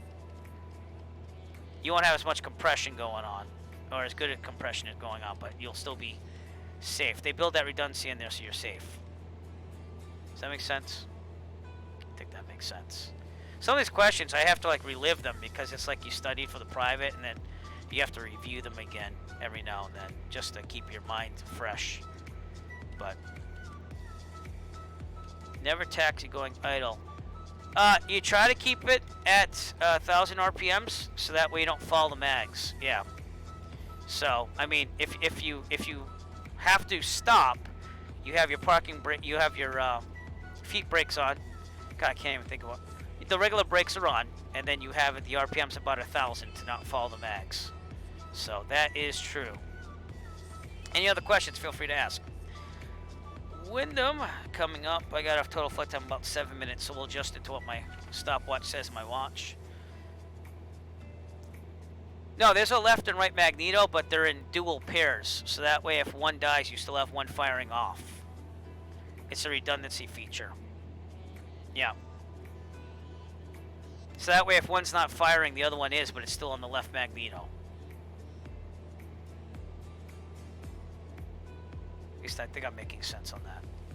It's been a while, I'm not going to lie. So.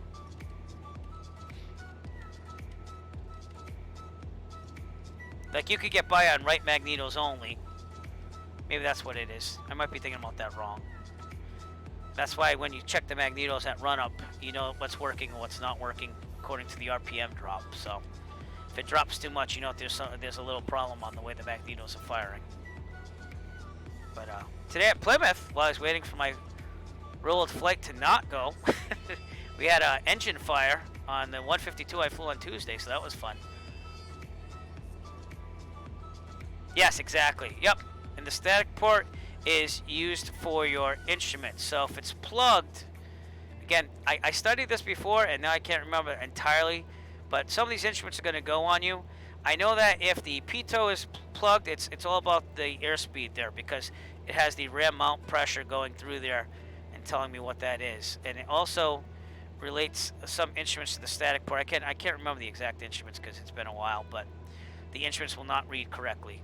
And on this plane, you have an alternate static, I believe. Let me see if it's here. Yeah, right here. See that? And that way, if it's not working, you have an alternate static port to do. I have my private pilot book back there, so I can look at that and tell you. But airspeed needs the ram and the static. Yeah, because it kind of compares the pressure between the two. So, with the static port's on the left side here. If that's clogged, or you see some anomalies, I can't say that word, but you just turn on the static, alternate static right there, and hopefully it'd read for you. So you'd see some anomalies, like you'd be at 4,500 or 5,500, and then it'd be going like totally weird on you, kind of like carb ice, how the RPMs go up and down, up and down, up and down. You'd see some weird funky things going on here, and you'd have to use your brain. But you see that also happening on a lot of instruments too, not just one. So, but you know what? I'm gonna go get my book. Make sure the plane flies straight. I'll go get my book.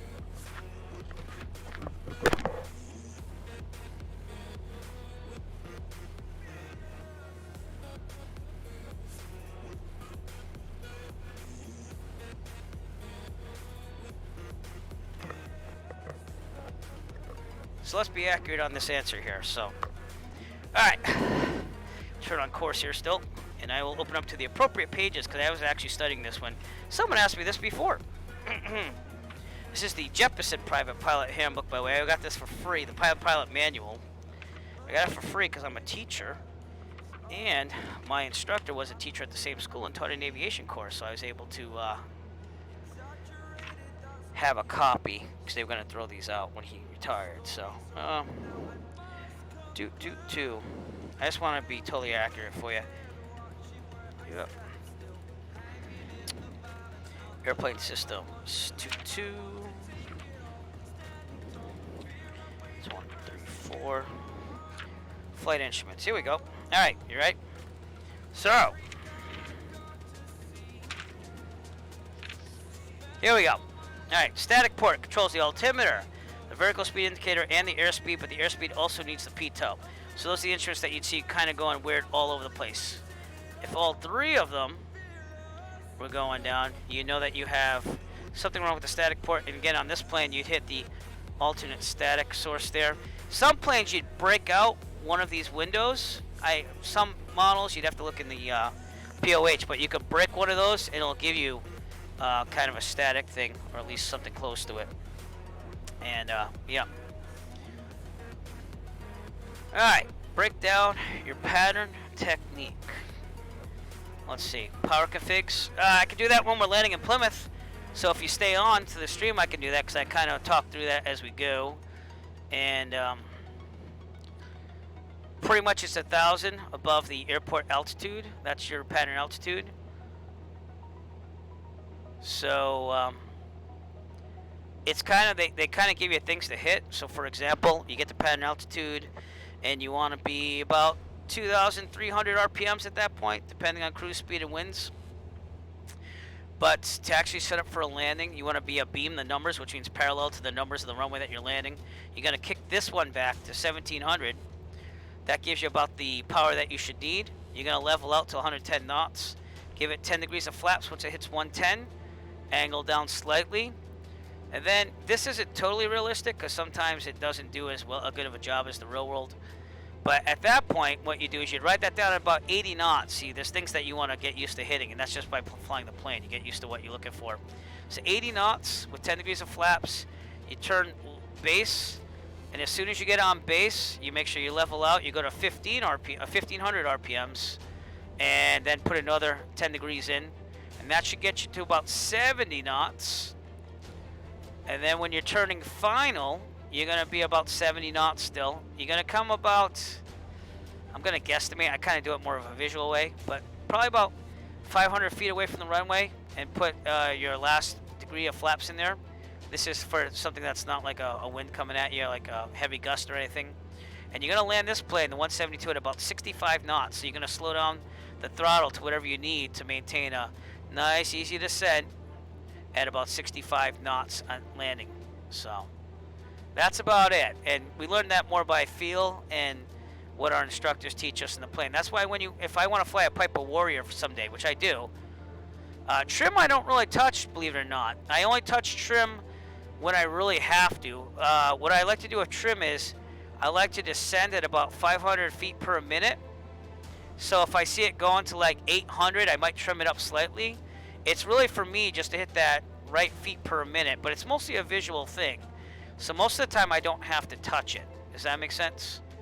Some people are all about the trim. I like leaving the trim where it is unless I really have to touch it. If I can't get my feet per minute where I want it, that's when I touch the trim. Does that make sense? Like if I'm cruising, I'm all over the place on this trim because it's very sensitive. So I'm also off course by big time, but we're okay. All right, we already passed Wyndham, so I'm going to have to guesstimate here. I'm going to say that was 11 minutes total flight time, and we'll double check that. Yep. I'm going to write down my flight log. That's because I was looking at that book, but it's okay. I like answering questions. So let's alternate all my times here. 26. So what's that? 36. And 44. This takes about 44 minutes total if I guesstimated that right. So let's get back on course, though, shall we? All right, next checkpoint will be Danielson, Connecticut. Another airport I visited in real life. I'm working on this video right now. So, but yeah, I don't make it overcomplicated. That's what I would say. You know, fly the plane, fly the plane, fly the plane. Touch things if you have to. So that would be the altimeter, the airspeed, and the vertical speed. Let me double check that because now I want to make sure I got that right again. But I believe I did get it right. I know it's not the turn and slip coordinator because that's manual basically. Two. You gotta get one of these books. Altimeter, vertical speed, and airspeed. Yep, I was correct. But the airspeed also needs the pitot for the ram air pressure, and that compares it to the static. So that's all right here in the book on 2-52 if you're getting the Jepson Private Pilot Mail, but this is an old one. This is like from 2000. Well, that's the copyright on it. So yeah, it's kind of old, but it's a master copy. The way that I got the stuff in my head, though, is I used this. I didn't like read this cover to cover. I used the Gleam written test exam study materials, and I also got the Sporties app on the Android. So if you want to test your knowledge, those are the two things that made me pass the written. And some of this I already knew from flying sims, but like stuff like that, you're not going to know unless you. And you have to know that to fly. I mean, if you see something wrong, you have to know what's going on. So, yep, turn coordinators DC, but the ball itself is actually just a manual ball, obviously. So turn coordinator would go down if you had no electronics. And, yeah, you're basically a glider with no electronics. As long as the engine, well, actually, no, I wouldn't say that. The engine's still going to run as long as the magnetos are firing. They're on a separate system, so. All right, Danielson, Connecticut, by the way, off to our left. Out there in the distance somewhere, looking for that school and all that stuff. It's got to be out there. Oh, my simulator's loading something. Please don't crash. Please don't crash. Don't do it. Oh, you crashed. All right, here's what we're going to do then. We are going to start up from Danielson and make our way back to Plymouth. Oh, no. So, give me a second. This might take a couple minutes because I have tons of extra scenery here. But let's go to our briefing tab browser here and see where we're going to end up taking off from.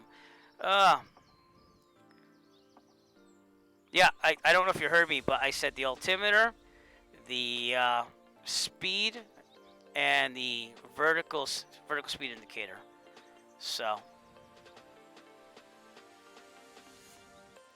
to or from.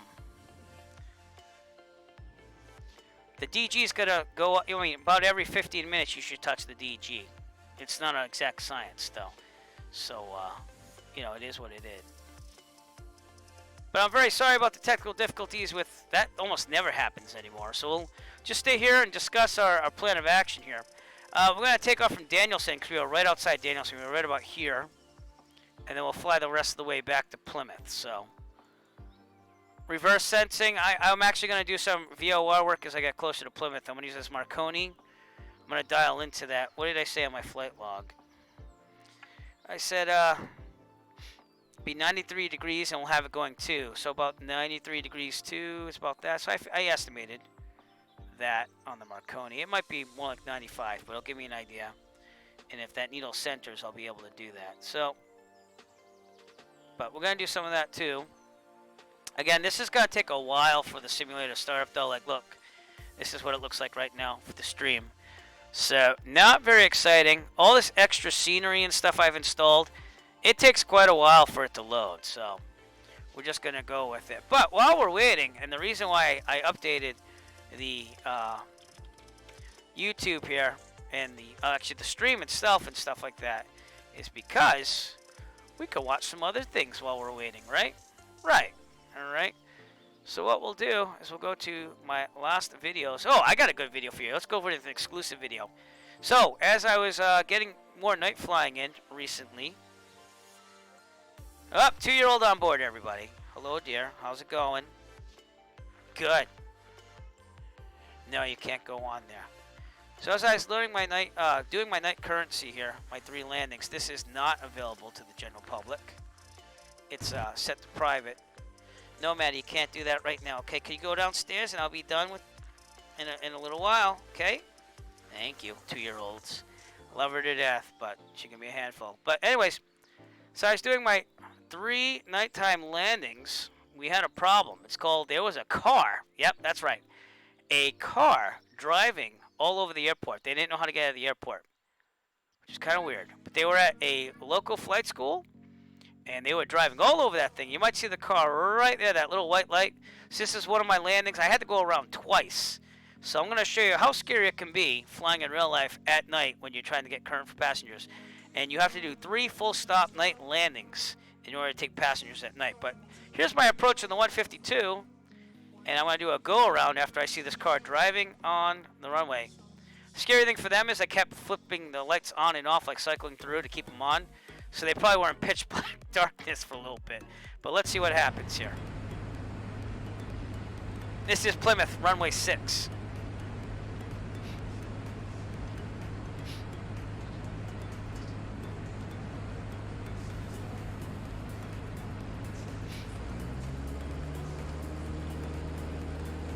What they need is one of these. Ooh. They need a red alert because I'm coming in and I had to go around, all thanks to them not knowing where they were going on the airport. So it's quite interesting.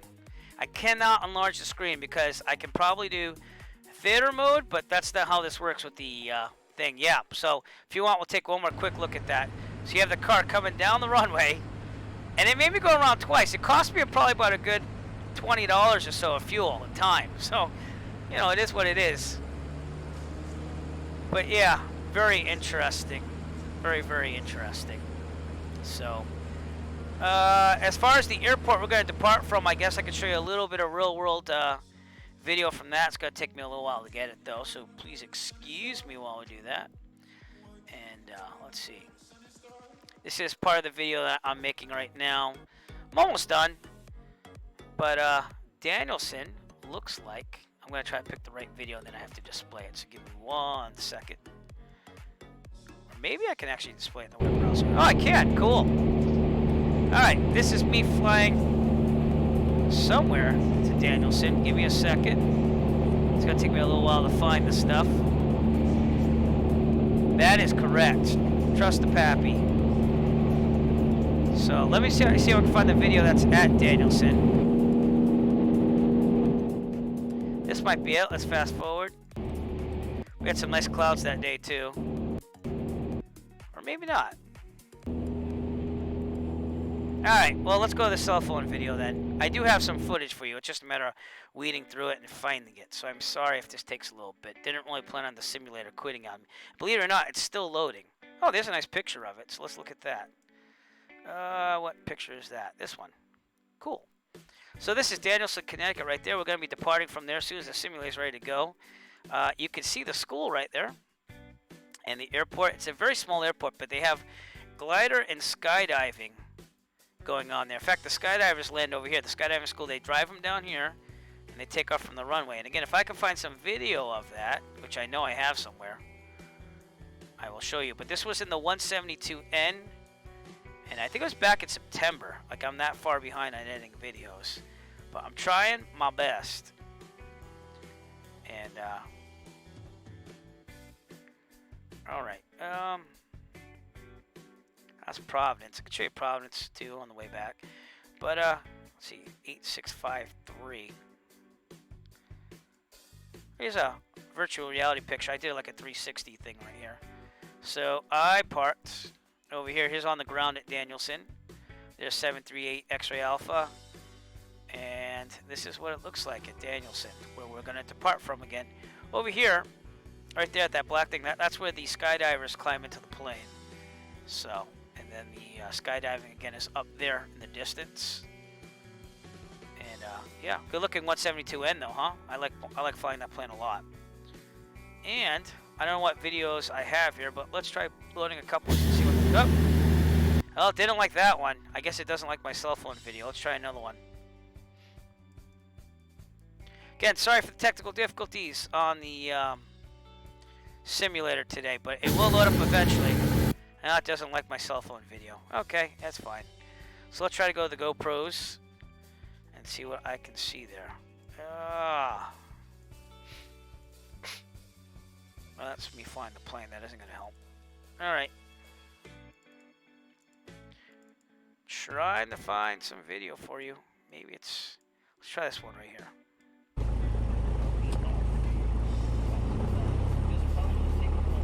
That is the run-up, so I'm going to guess it's like another 2 or 3 videos down from that one. Or maybe not. Maybe it's this one.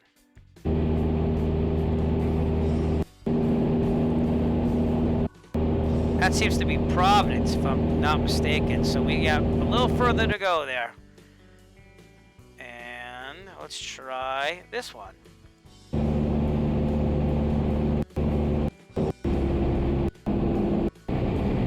I think that's me landing in Danielson. Nope, that's me landing in Plymouth. I'll show you that one anyway. So this is me coming back from Danielson. Kind of like looking what we'll look at like today, hopefully. But I did a 45-degree angle turn with a descent to try to put out the flames. So, does that make sense?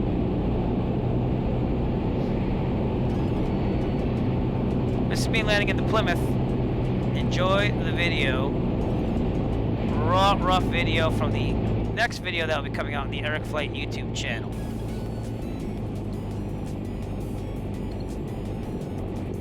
And that's Plymouth right there in the distance. So you can't miss that.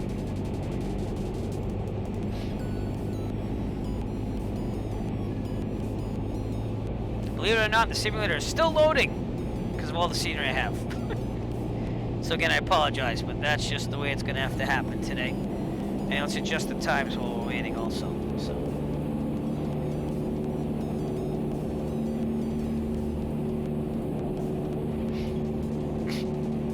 Alright, so it'll be 9.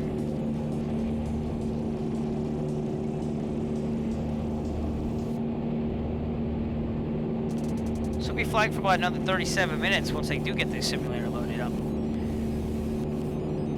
I did not have an engine fire. If you're talking about the fire today for real at the airport, they primed it a little too much, and then it had problems starting, and so they had a little bit too much fuel in there, and they started the plane, and it fired up. Oh, the simulator's loading, everybody! Yay!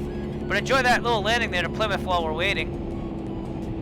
And the 45-degree angle makes it so that it descends faster towards the airport, and it also can give you a rapid descent if you need it. But I needed the descent to get the airspeed to put the flames out. Now is that a good 3,000, something like that? So that was during the check ride. But we're getting there, people. It's loading once again, the simulator. And we we will return back to Danielson, Connecticut as soon as we're done. Right now, we're viewing again my video of my landing to Plymouth on my way back from Danielson, Connecticut.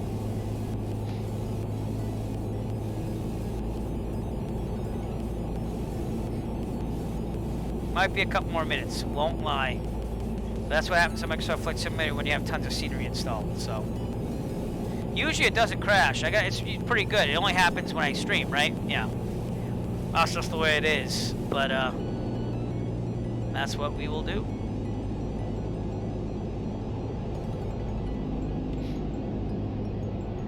As you can see right there, I don't know where I am in the pattern right now. Actually, I kind of lost track because I was talking so much. Turning a left here, so I'm thinking I'm going on base right now. Base to final for runway 6. That's what I'm doing right there. And this is my final landing coming back from Danielson, which we'll be doing in a couple minutes on the simulator. It takes about, again, 37 minutes to get back to Plymouth. And I don't know if we'll be landing runway 6, but if it's calm winds like it was when I took off, we'll land runway 6 to make this a little quicker, so. But we'll compare this with the simulator as I land there. That's what we'll do.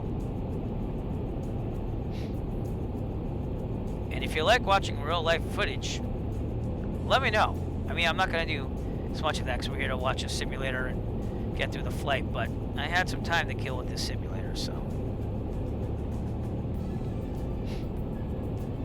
Someone was waiting there on runway 6.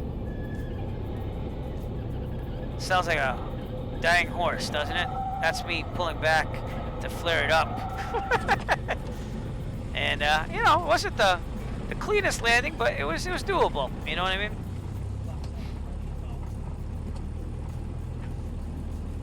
We did an okay job. We survived, and that's what matters, right? That's what matters. Now turning off runway 6, gonna clear it and park that thing back at my flight school, which is actually right in front of us. It's this hangar over here. That is the main hangar. This is a maintenance hangar, and then in the middle is the flight school. So it's all owned by the same person, or leased out by the same person. So I'm just doing my final checks there. So if I weren't close to the airport, the problem was nothing. The problem was if the way when I had to do it, it was during my check ride. So my designated pilot examiner said you got an engine fire and you pulled the throttle out. But if you're talking about today at the flight school, oh, I wonder what that one was because I thought I had that. But all right, if you're talking about today at the flight school, they prime the engine a little too much because you prime it about 3 times in winter, and this is in a 152, and then you try it. And if that doesn't work, you might prime it 1 time, try it again. If it doesn't work again, you're starting to think maybe I should just give it a little time to dissipate the gas, but you can do it like 1 more time and try it again. If it doesn't fire up by then, something that you're not really supposed to do is that you can ease the throttle in just a little bit as you're starting it, not a lot, because you can start an engine fire.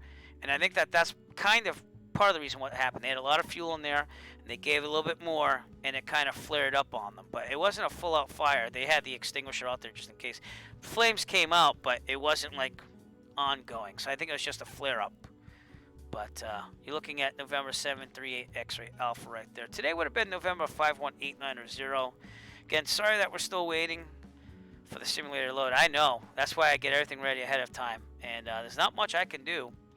But if you're tuned in, we will be departing Danielson, Connecticut out here and flying back to Plymouth because the simulator crashed right about here. So that's what we're going to do, just to finish up this flight today. Exactly. So, you know, experienced pilots will say that they do that. Yeah, it puts a little fuel in there into the cylinder to get it started. Exactly. So, but the primer is what you're really supposed to use. And for winter, you need about 2 to 3 primes. In the summer, you'll do about 2. So, reverse sensing. That's usually like, let's say I'm going 2, a VOR, and I have an indicator of 2. It'll just show you. How am I going to say reverse sensing? It's basically the opposite. If you're going away from a VOR, but you have it set to 2, it'll be 180 degrees off. So it'll be saying that you're going the other way. Does that make sense? I think that's what you mean by reverse sensing. So, all these questions. All the questions. All right.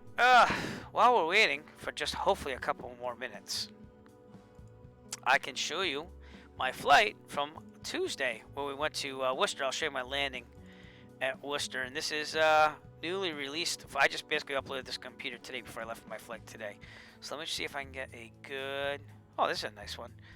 I don't know where the landing is, but we'll see what I can do here. So that's me at night flying to Worcester. So we're gonna go a little further than that. Give me a second.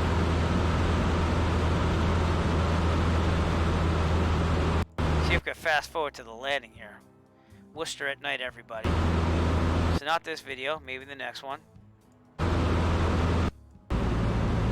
There we go. Alright, I'm landing at runway 29er here. And this airport, if you don't know, it's on a plateau. So, yeah, I would say that. Yep. Exactly. But, I mean, sometimes if you understand the concept, you can do that. It's up to you. You just have to make sure you know what you're doing. But I was cleared to go direct in for runway 29er at Worcester the other night. This is on Tuesday. This Tesla got a new headlamp. That thing is bright, but it's a red one only, so you can't go wrong with it. And you can see the Pappy in the distance. This airport is on a plateau, so if you don't know that, you really gotta look at the Pappy here. And even I was coming in low, so I had to fix myself towards the end. But enjoy the landing while we're waiting for the simulator to load here still. Hopefully almost done. And I hope I didn't lose a lot of you. I probably did. I won't lie. But we shall see what's going on. You can see that it's loading still, but we're getting there. And I appreciate your patience. I hope the video is a little exciting on the landing here. But yeah, this was my first cross country to Worcester when I was in my private. So I decided to do it again at night on Tuesday because I wanted to get a cross country in, but with plateau. Basically, that airport's at 2,000 MSL. I mean, 1,000 MSL, and the city of Worcester, which is right below me over here, is lower than that. So it's actually on a hill. So at night, do you see how it kind of looks level with the city? It's really not. This is up on a hill, so you have to really pay attention to the Pappy there. You can see that I'm pretty low right there. I think I have 3 reds and like 1 white if I'm lucky. So I had to level off the plane more to get the Pappy on the glide scope. So that's what I'm talking about with that effect. And flying at night, it'll do stuff like that to your visual acuity, if you will. That's actually, I had to, see now I got 3 white. I'm good now, you know what I mean? But if I wasn't understanding that there was a plateau here and that this is kind of a visual effect, might have had a couple issues. So you just have to follow the Pappy. You have to not trust your vision and go with the Pappy. You have to just go with instruments more at that. Yep. I mean, I'm just saying it's a visual effect, and they teach you this at night that your vision can play tricks on you like that. Because that looked like it was straight out from the city, but it's not. It's up on a hill. There you go. I'm on the glide scope. I'm using that, but I'm seeing the runway now. I'm feeling a little low on this point still, believe it or not. So I get to 3 white again. Because I like to be a little bit higher. I get a better descent that way. So it's all about the Pappy. The Pappy will glide you in on the glide scope. They have some nice night lighting here and everything. Yeah, it's just your body playing tricks on you, you know, and... Oh, there we go. The simulator's loading, everybody. So it should be just a couple more minutes. Just to show you an update on that. Here's where we are. It's loading! And again, thank you for your patience. The Pappy is what you have to trust. The instruments are what you trust if you can't trust your body. And that's why you do a little bit of instrument training as a private pilot as well. So... There's only one taxiway off of that runway 29 because everything else is closed. It's Delta, and it takes you up a hill, and then the main terminal's in front of you. And sometimes you can see Embraer jets from JetBlue over there and stuff. It's a pretty cool airport to fly into. It wasn't very busy that night, though. I got a full-out briefing, yeah. So, like, just 1-800-WXWeather.com. You make an account there, and then you enter in your flight plan, and it shows you everything around you, including forecasted weather and stuff. So, Yeah, I just go with the standard sectional and get a briefing. I don't really look at the high and low surface charts per se, you know. Low pressure's typically bad, high pressure's better. And the millibars, the closer they are, the worse weather you have, so. Yep. Yep, because you have a, I think that's the trough, if I remember right. So, alright, we're good to go. We're going to go back to the sim. But that was my flight from Tuesday, flying into Worcester. And let me know if you appreciate this other view on the streams here, because it kind of helps us. Well, let's load up at Danielson here. We're good to go. And Danielson's Kilo Lima Zulu Delta. We will go to that main little terminal that I was at. And let me know with a thumbs up or something in the chat if you want me to fly real world weather in time. I'm going to do real world weather, but I don't know about time. Actually, yeah, I guess I'm going to... Here we go. It's kind of hard to set that as departure, but there we go. Flight conditions, live traffic, live weather, all players, because I don't want... Oh, I could do live. Nah, I'll keep it day. We'll keep it day. We'll say it's like 4 o'clock or so, all right? And we're going to go back to Plymouth. Thank you again for your patience. Appreciate it. Not much I could do if the simulator crashes. And let's dial this back. I think I'm going to have to wait till the sim when it loads, but we'll see what I can do. Because I want real life weather. Live weather. Yep. Not live time, though. I want like 4 o'clock-ish. There we go. We'll load up at Danielson, and we'll be on our way. And once again, thank you for your patience. I do hope those live videos are exciting, instead of me just sitting here trying to make up stuff. It gives you something to watch while you're waiting. All right. Get the GPS going on again. Make sure everything's good. Looks like it's still connected while it's loading. Or maybe not. All right. Let me reload that. You want to see the screen flash a little bit while I get my GPS out, data program working. Here we use XCon. And there we go. It's connected now. GPS is coming online on my tablet, and it shows us Danielson, so very good. Very good. All right, we're going to leave it at 50% fuel, because I would have been probably down to about 75, 80% at that point. And we'll go from there. And here's Danielson, Connecticut, everybody. The place where we are right about when this thing crashes. We're starting on the ramp over there. And we will start this cold and dark, even though it's not really dark. So let's get back to the checklist here. Checklist, seat track back lock. Let's make sure the fuel's on too. That might help, huh? Because I always get that one wrong. In the pre-flight, we always check for fuel being on. Avionics are off. They are. All right, everything's off, right? Yeah, let me just cycle through my quadrant here. Make sure things are working. How about my trim wheel? Is that working finally? Nope. So we'll just go with the thumb trim. That's fine. And avionics on, autopilot off. Throttle 1/4 of an inch. Beautiful. Mixture full lean. Brakes are set. Master beacon on. Very good. Auxiliary fuel pump on. Mixture 1, 2, 3, 4, 5. Full lean on the mixture. Pump off. And clear prop. Let's start this thing up. Magnetos and mixture at the same time. Back to both. Gonna go down to 1,000 RPM like we explained before. That way it doesn't fall the mags, but it's not too powerful. I just have my toe brakes on right now. You can see it's doing pretty good. So that's what we do in the real world, to answer your question. Oil pressure should be in the green. It's not on this model, but it would be in real life. Lights as required. We'll turn the landing, the taxi, and the nav light. We're going to pretend the nav light's the ADSB.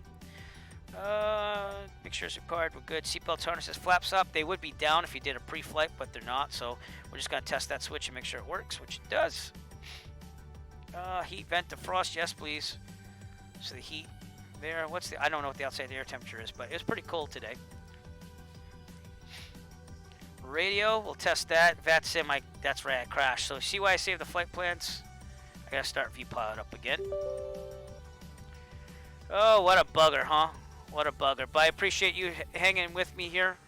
I know it hasn't been like the numero uno stream with the crashing of the simulator. Not much you can do there.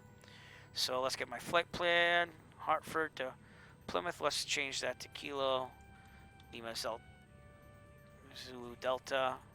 Should take me about, I'll say 40 minutes. I said 37 in my planning, but 40. We'll say about 2 hours of fuel because I left it at 50%. We're at 5,500 ultimately, and that's good. Okay, save that. And we gotta connect the VATSIM. This is the online air traffic control, if you're wondering. Flight plan, file the flight plan. We're good there. And we can just take off because Danielson is non-towered, so we don't have to contact anybody till we're in the air. In fact, we're not going to contact anybody. We're not going to have flight following or anything. We're just going to go for it, but they're there in case I need them. And we're good. All right. We will do a radio check, though. We should do that. So let's contact... Oh, I don't know if it's Bradley or Boston. Let me double check here. I got to check the chart supplement for that. Danielson. That's Danbury. Danielson. Providence approach. So I don't think Providence approach is there, so I'm going to have to go Boston Center. Yeah. All right. 133.45. I got to get the avionics on, though. That also helps. All right. Follow that checklist, Eric. Avionics on. Transponder all the way on. Beautiful. 133.45.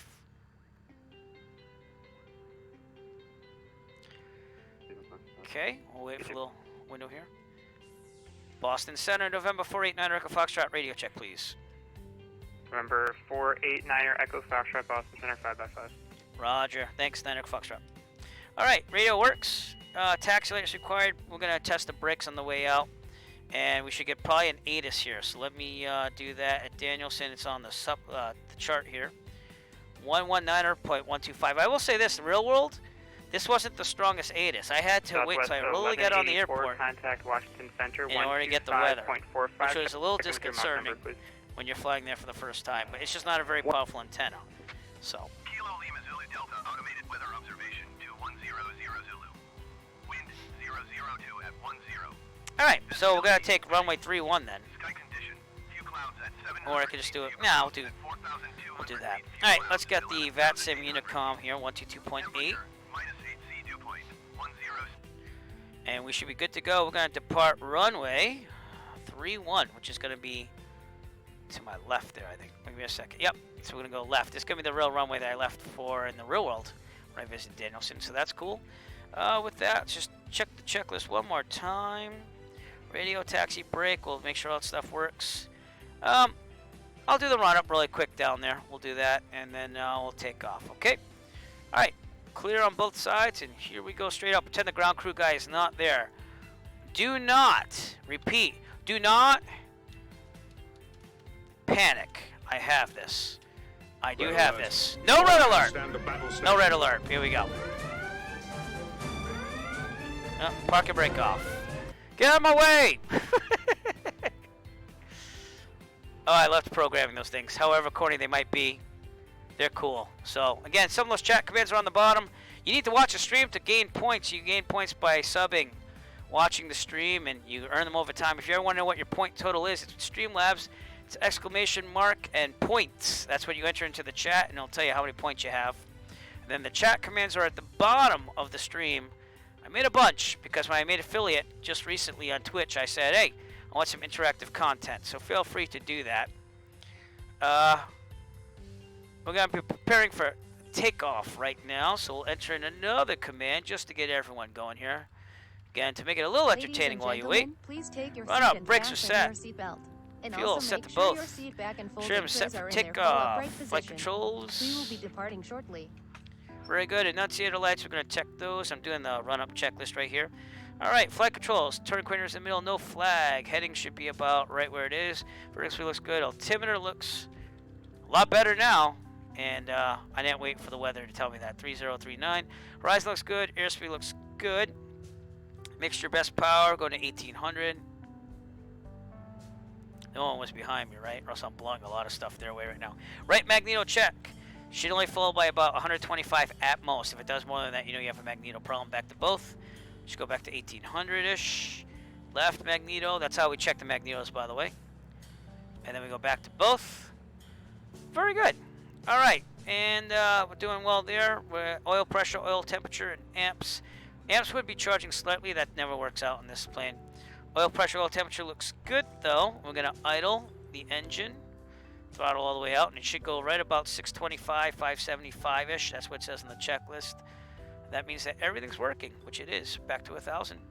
If there's a problem on the takeoff roll, mechanical emergency or otherwise, we'll abort takeoff, land directly here on the runway. If we're under, let's say 1,000 feet, and there's a problem, mechanical emergency or otherwise, we'll land directly, have no one 30-degree turns. Best glide speed 68. For above 1,000, and there's a problem, mechanical emergency or otherwise, we will take a turn to the, give me a second here, to the right, land down in the taxiway, the grass, the runway. This isn't a big airport though, so hoping that doesn't happen. Best glide speed 68. We're going to rotate at 55, climb at 74, and we're good. We're going to call out on the Unicom here. Danielson traffic, Cessna Echo Foxtrot, departing runway 31, departure to the east. Danielson. But usually there's a lot of gliders and skydivers here, so there's a lot of traffic going on. So it makes it a little difficult getting out of here. Strobes are going on at this time too as well. And with that, let's get to the middle of the runway. This looks lifelike. I won't lie, there's a hangar there and there's a little pool of space, and here we go, full throttle. Again, thank you for your patience today. Really appreciate that. It's wonderful to see so many more people tuning in to the stream. And it's wonderful for me to be able to fly this flight that I should have flown in real life today if the weather actually cooperated. 55, pushing back on the yoke and rotating. Here we go. And we're going to nose down a little bit to get to 74, best climb speed. Those trees are coming a little close. But we're good now. All right. Again, we're going to climb back to 5,500 feet. And we'll take a left turn out of here on course. Bearing should be about 9 or 8. Probably should turn some lights on in the cockpit because it's getting dark now. So at least we'll get to see some scenery that we wouldn't have seen if we kept flying. Here we go. Outside air temperature is 17 degrees. So yeah, it's pretty cold out there. And if there's lots of visible moisture, what would we have to worry about? We'd have to worry about the pitot getting clogged up there. And we'd see no airspeed, or the airspeed going rapidly down if the pitot got clogged. And in that case, you just put the pitot heat on, and it heats it up, and you should be good. All right, clear on the left. Let's turn to the left. Why isn't there no traffic? That's kind of weird that there's no traffic, but we'll go with it. Let's go back to VATSIM and see if there is any traffic around us. Let's see VATtastic here. So we're departing Danielson, which is right about here-ish. There's some traffic around Boston, so we'll see what we can do there. It'd probably be nice to show you the stream while I'm doing this, right? Yep, that's what you're here for. But nothing we can't handle, and we're not going to have any flight following. We're just going to go for it. So that is what we are doing right now on our trip back to Plymouth. Let's level out here and get a little look on the left here. That's Danielson right there. We'll be a little distant from the airport so we're not interfering with the traffic pattern. We're looking good. It's getting to be the afternoon. See that I set it to 4. It is dark here in real life, obviously, because it's 8 p.m. Eastern Standard Time, but we should climb at about 80. There's the moon, everybody. Nice looking moon. And we will turn and monitor our situation there. My aunt and uncle lived right outside this airport, and I didn't know that until I relived my childhood in my mind when I landed here. So that was quite interesting. They lived in a little, it wasn't like a mobile park, but it was assisted living right outside that high school. So it was quite interesting to see what it looked like and remember those memories from my childhood. Here we go. We are on our way. And whew, with that whole thing, no mistakes were made. Not one. Because I never make mistakes. Never ever. What'd you do? I never make mistakes. I don't know what you mean. Alright. Right on the path here. We should be about 9798. I forgot to start my stopwatch. That was the mistake I made, by the way. Oh god, what a pain, huh? So let's get this situated here. Done. Fly. Stopwatch. Here we go. Alright, our next checkpoint, by the way, out of Danielson, will be North Central State Airport, which is my childhood airport for general aviation. Not that I ever went there as a pilot yet. I'm gonna get there. But we'll keep climbing here to 5,500. And move on. So.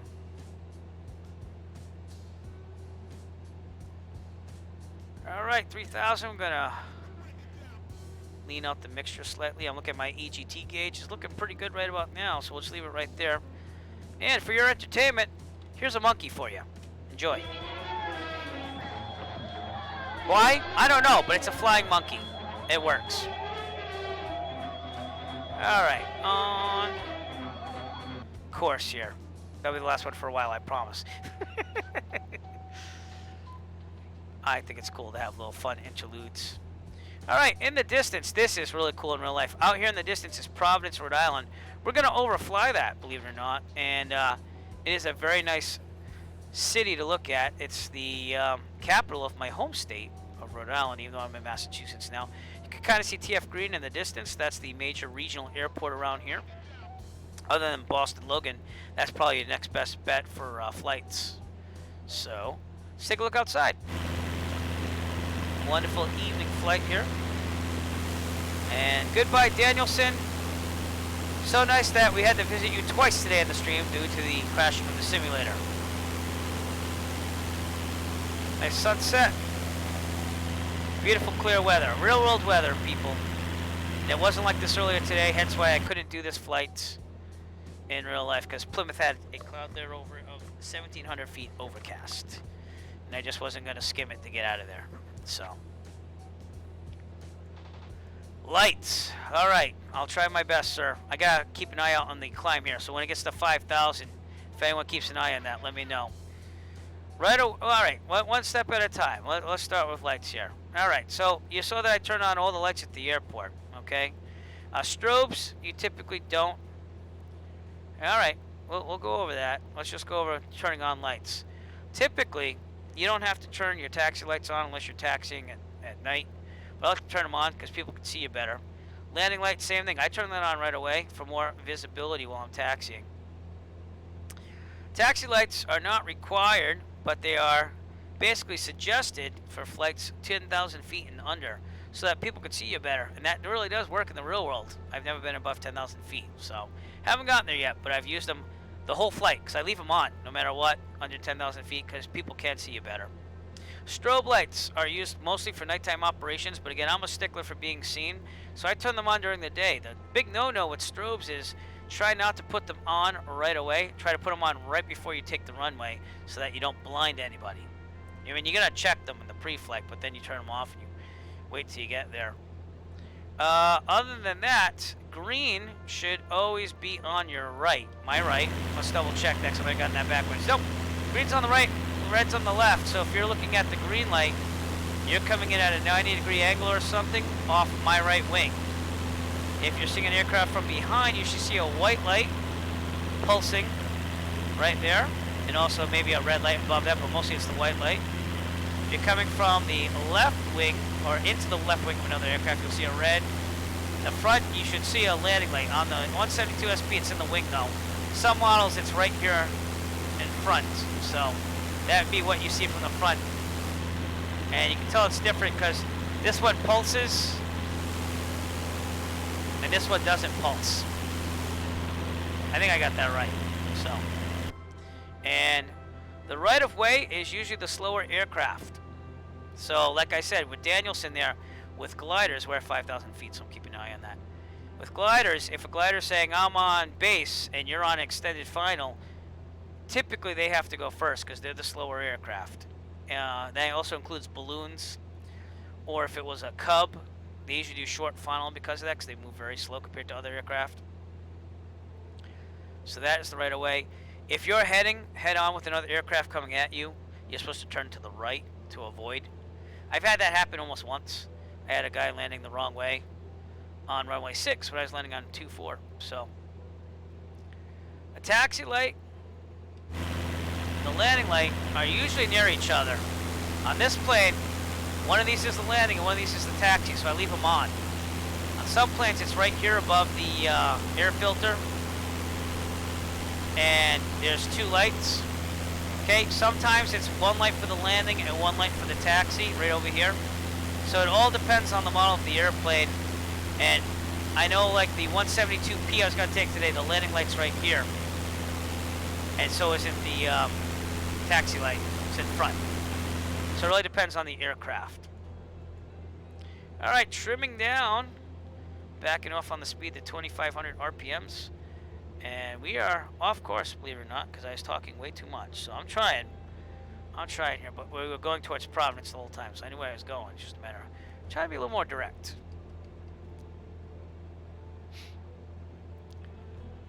On the wing, on this model, that's both the taxi and the landing light. One light is the landing, one light is the taxi. So if I turn off the, only turn off here. If I turn off the taxi light, that's what that is. If I turn off the landing light, so that one's the landing, this one's the taxi. And combined, they make a powerful force to be seen. So, all right. North Central's going to be up here. Again, sorry for going off course, just answering a lot of questions. But here is the city of Providence. A site that I'm familiar with from my childhood, and that I love to see from the air. So, North Central should be out here. That's North Central, that's our checkpoint. And the city is down here. That's downtown, I believe. TF Green, major airport, should be right there. So, what's up, man? 7-year-old on board, everybody. I'm almost done. I'll be right with down there, okay?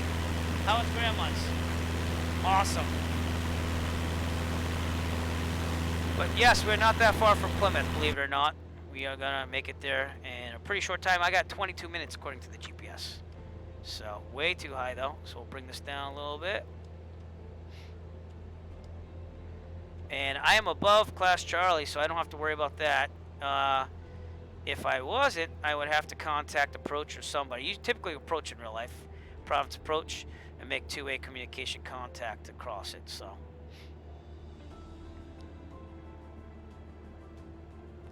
but there you go.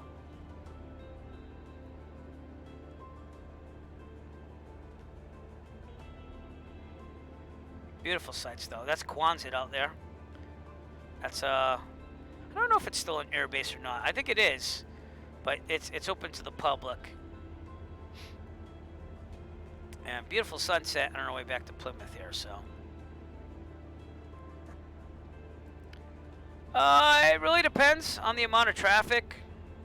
You know, it depends on the airport, the amount of traffic. Like I would think that Boston has a separate approach and departure. I really don't deal with departure a lot because, one, I have never flown into a Class Charlie airport in real life, and Class Bravo, I haven't flown into one of those. But that's typically where you find the departures because you have to get clearance just to taxi to the runway. So that would be your departure frequency usually, and you'd stay on with them until they turn you over to ground, and then ground would turn you over to tower. So. But it really depends. Like New Bedford in real life, the tower, it's typically one or two controllers. It's usually one. And he runs ground and tower due to the amount of traffic. So, pitch bank increments. Oh God, but I'm not going to remember that. I got to be honest with you. So, are you talking about these knobs on the pitch, on the trim? Or are you talking about the pitch increments over here? I mean, this is 5, that's 10, that's 15, that's 20 degrees. So, chasing pressure. The altimeter depends on the density of the air and stuff. And typically they give you that information over the pressure. There's no pressure on the artificial horizon. The pressure has to do with the altimeter. Does that make sense? Oh, attitude? Yeah, I mean, typically this is 5 degrees up, 10 degrees up. So it's more of a reference for you for when you need to pitch up. Like I know, like for example, if I fly the Cirrus in the simulator, I know that typically I pitch up to about 13 degrees bank to make best climb, stuff like that. So, but and on this plane it's in 5. So this is 0, 5, 10, 15, 20. So if you're talking about this is a 15 degree angle. This is 45. And 60 would be probably about here. So it kind of gives you the bank angle of your turns. Standard turn's about 15. So when I take a turn, I try to get that wing with the rudder to be about there for a 15 bank 15-degree bank turn standard, if that makes sense. Yeah. So the 45 you need to learn as a private pilot too, and it does come in handy. So I go and do those every now and then. And with that, it's keeping the horizon level. You gotta look more outside the plane. You gotta look up and down, but more outside than anything, and keep that nose on the horizon while you're turning fast. And you might have to increase or decrease the elevator to keep it there. So hope that made sense. On top of it, this is again, yeah, this would be your 15. So like over here, I'm holding about 15 on the first one. If I want to do a 45, again, I'm looking at the horizon here while I do this. I just have it zoomed up for you, but that's about 45, and 60 would be this one. You see how fast that goes? That's what you'd have to do as a 360. So, yep. So it's just another way of indicating your bank. So I typically use this because I don't go more than 45 as a private pilot. Commercial ratings, you have to show them a 60-degree bank turn, I believe. But I'm not close to that yet, and I do have to turn back on course. Because North Central's out there. All right. With that, I'm not doing any more drastic maneuvers. I'm flying to Plymouth. I've got a 7-year-old and 2-year-old waiting for me downstairs. So, but I don't mind answering your questions. It's just I have to get through everything. The altimeter just, it's set to the density pressure, so that's why you have to set it, and that's inches of mercury. So, wow. All right. Well, each one is 20 feet, so 20, 40, 60, 80, 100. 20, 40, 60, 80, 100. And the pressure changes according to the density altitude, so that you can have it on the same elevation as everyone else. So the lines represent, that's millibars of pressure. This is inches of mercury. So again, each one is about 2. So if it says 3031, you got to go in between those 2 lines right there. So, all right, we're gonna overfly North Central State. A little roundabout because I did some maneuvers there, but that is it right there. Beautiful city of Providence, Rhode Island, out there in the distance, and Plymouth is way off in the distance out there. But we're not that far. We're about 20 minutes out, so we've got about 20 more minutes of flying. So.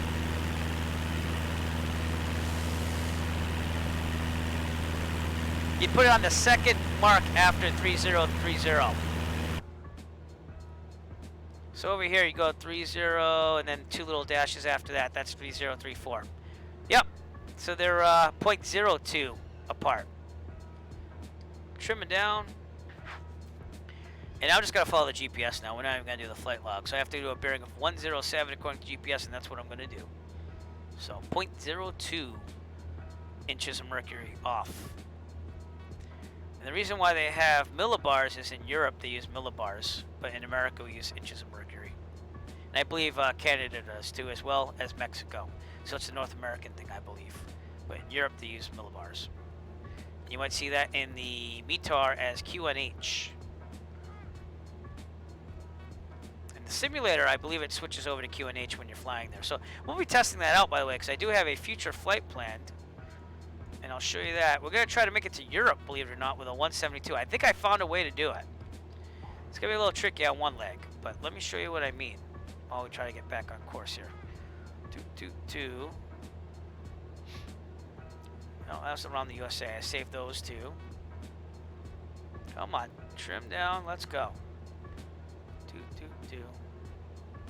US to Europe. Here we go. So we're going to go to the tablet, if you will.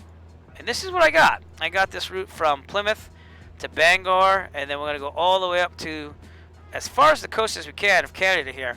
Cross over to what I believe is Greenland. Yeah, Greenland. And then we're going to go over here to Iceland, and then we're going to end up in Paris. We're going to try that. The trickiest one's going to be this 575 nautical miles. I'm hoping I get a good tailwind here, which I might to make it over. But we're gonna stream some of these flights when I can. It's going to be interesting. We'll see if we can make it to Europe in a 172. And other than that, next Saturday, I'll be flying for about 18 to 22 hours straight when I take part of the Cannonball Run. It's a little contest being put on by CDL, who's a Twitch streamer.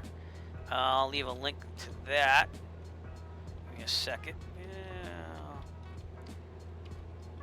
Check them out. They're an awesome stream. But basically, what I'm going to do is we're going to take a 172 SP, so this model, but I'm going to take the G1000 with me. Is the reason why. And we're going to try to fly from JFK to LAX and be first, because Microsoft has put on a little extra coding to this thing. We were just going to do it for fun and charity. And again, tune in next Saturday for that. I'll be up all hours of the day with tons of coffee. And we're going to make that happen. But if you're there first in LAX in front of everyone else doing the challenge, Microsoft is going to give the winner a set of Thrustmaster TPR rudder pedals. The rudder pedals I've wanted for months now, but which are nowhere to be found.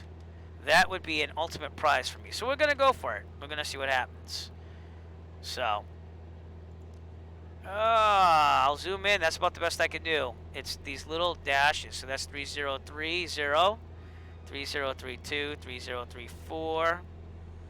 So at that point, I'd have to go to 307 and then go 3 ticks up, and that'd be 3076. If that makes sense. All right, trimming up a little bit. In real life, I'd probably slow down the plane a little bit to about 2,400 RPMs, but you know, I want to get this thing done because maneuvering speed is about 109. Give me a second, please. Yeah. Yeah, you have to clean up that chair. All right, 7-year-old's coming on board. I don't know if you'll see him. If I touch his head, you can see him. See? But yeah, feel free to get your headphones too. I don't know where they went, and I'll plug you in. All right, worry about that first. All right, watch out for my private pilot handbook there too.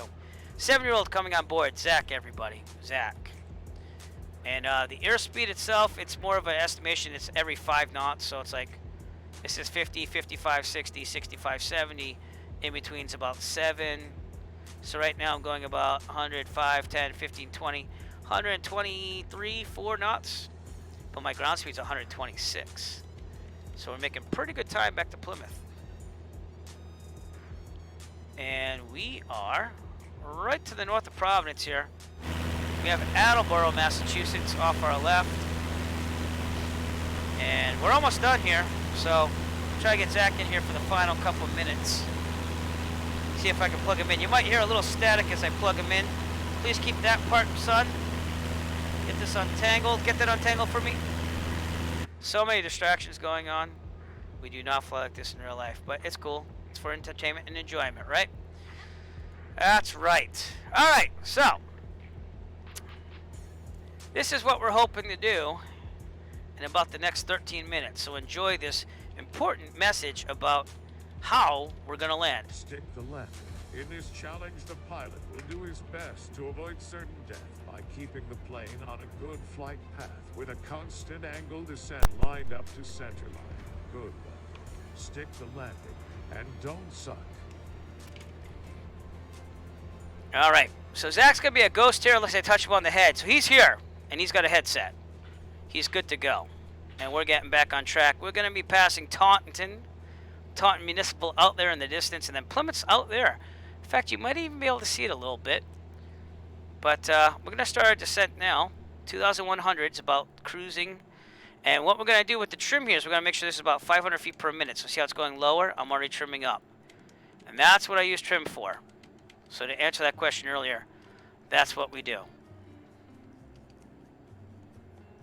And it's all good. So how we doing?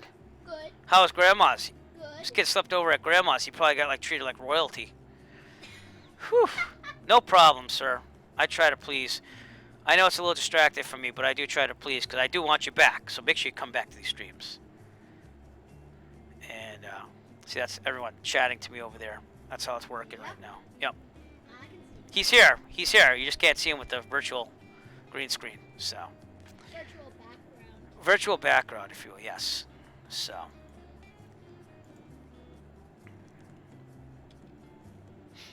Probably should get updated pressure. That might help too. So let's do that. Let's tune into Taunton's weather 132.675.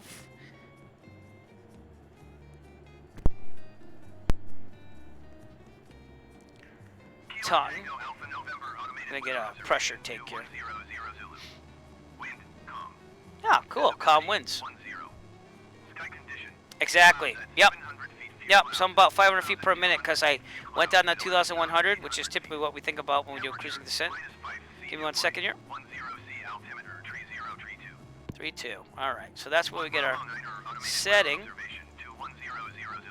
And that way we're going to be somewhere in the ballpark of other people in that area. So, but yep, 2,100 to start the cruising descent, and then we control the descent rate by trimming it out.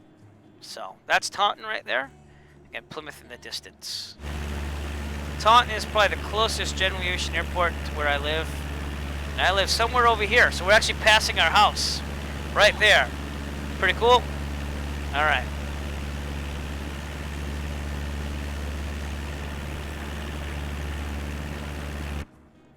Beautiful evening flight here. I couldn't fly today. You didn't get to hear. I didn't get to fly because Plymouth was the only place with clouds above it. Yeah, it stunk. So I flew it for real in the simulator. That's what we did for streaming today.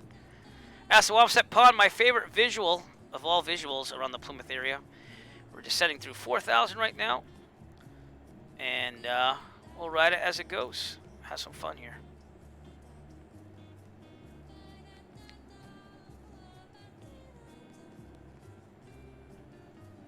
But this is very representative of what we see in real life here. City of Taunton right over here. I'll see if I got some real life video I can show you at Taunton during the night. Yeah, I might be able to. I might not. So we'll have to see. Give you an idea of what it really looks like at night. I don't know if that's the right camera. Problem is I have 3 GoPros in the. Oh, you know what? I don't think I'll show it actually because it's on my. Or maybe it will actually. I got ways. So I'll try to show you what Taunton, this city to my left here, looks like at night. So I will as we land. Okay. That's what we're gonna do. Hawk Driver coming in. He's on the ILS for runway 6 for Plymouth, I guess. Awesome. So I'll be looking out for you. Oh, there you are, right out there. Cool. Well, welcome, sir, and thank you for flying along with us here.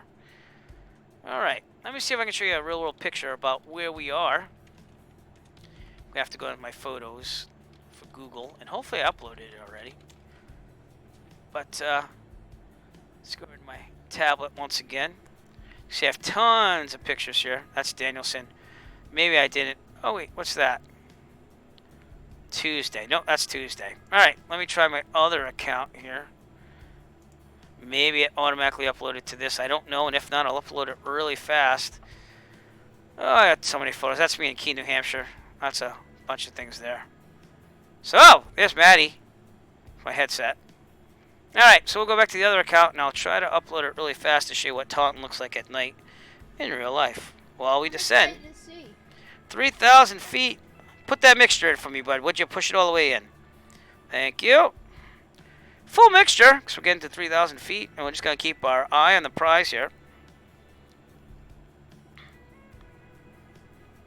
Gotta try to find this Taunton picture. Right about, I found the area. Oh, there it is. Cool.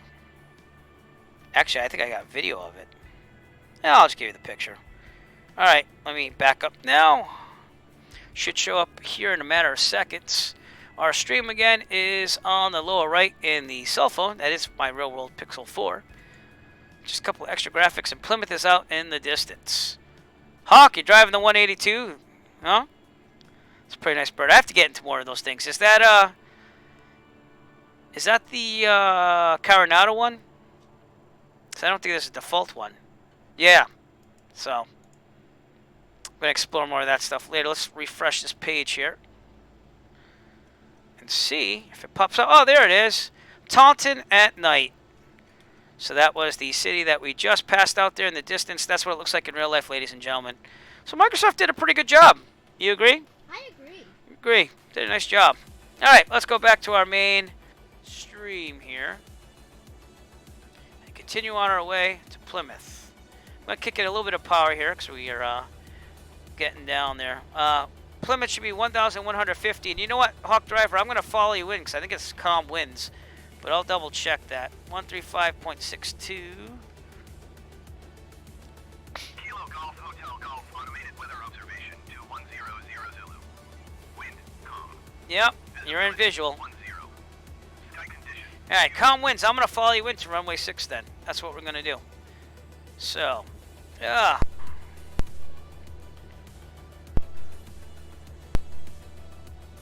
I changed power to about 2,300, 2,400. I changed the power because I was descending a lot rapidly, and I want to make it extend a little bit further to get to the airport.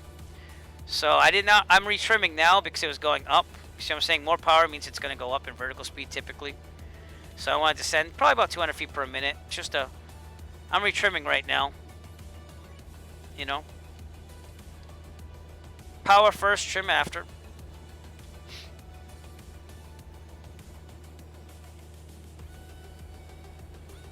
I like your Grinch pajamas. They're awesome. Yep.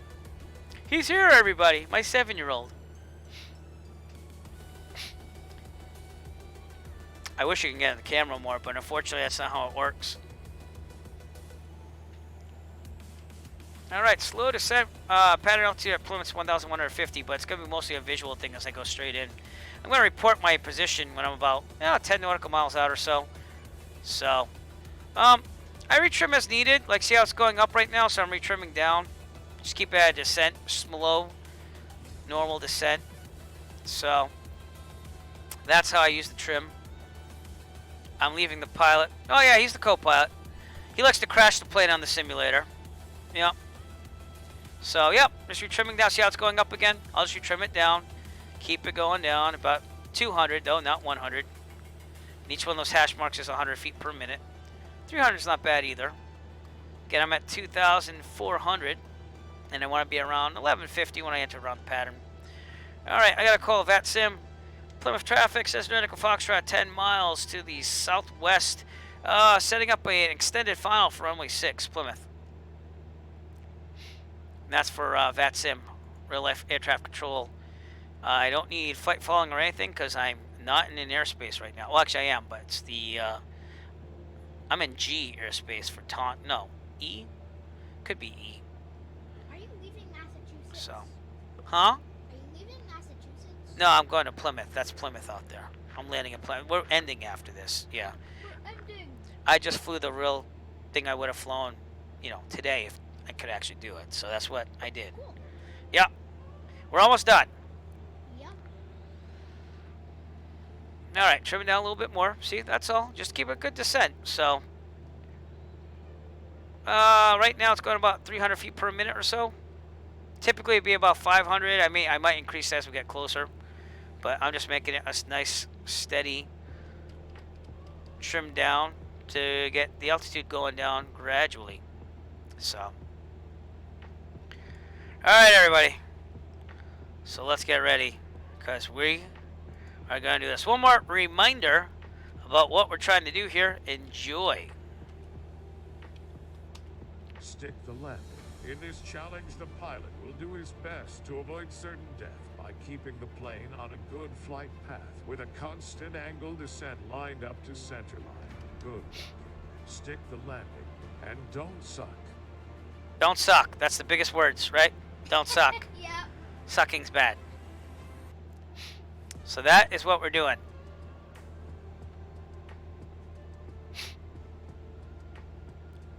Still falling about 200 feet per minute. About 2,000 feet. I'm far out from the airport. I'm about... Oh. I'm looking at my GPS to help me. But if I had to guess, probably about 7. It says 7.2. So... But we'll call out again, make sure everyone knows where I am. Plymouth traffic, says Echo Foxtrot, 7 miles out to the southwest, setting up a extended final for runway 6, Plymouth. And that way they know where I am and what I'm doing, and I'm going to set up that final out here instead of going in the pattern, so that way I can see any traffic coming in as I go into runway 6. But alright, I'm not going to do the pattern that means. So what I'm going to do is I'm going to show you what it would be like to go with a direct in on a runway. Alright, and it's going to be the same type of power control and stuff. It's just that we're going to do it at certain times while we're going final here. But we're pretty far outside to set up a direct in to runway 6. So this will be extended final because I'm far out on the final. So I'm not going to do a full pattern. I got to end this tonight. I got kids to worry about and this and that. I didn't anticipate the crashing of the simulator around Danielson, Connecticut. So we're going to do that. But you know what? I will in the future, obviously. So we'll do it there. Sorry about that. I just don't have the amount of time that I thought I would. Beautiful sunset. And we're going to head towards 6 now. You know what? Oh, crap. Don't do this to me. Come on now. Ah! Ah! All right, people. Well, listen. I think we're just going to call it a night. I can't be doing this whole thing with the...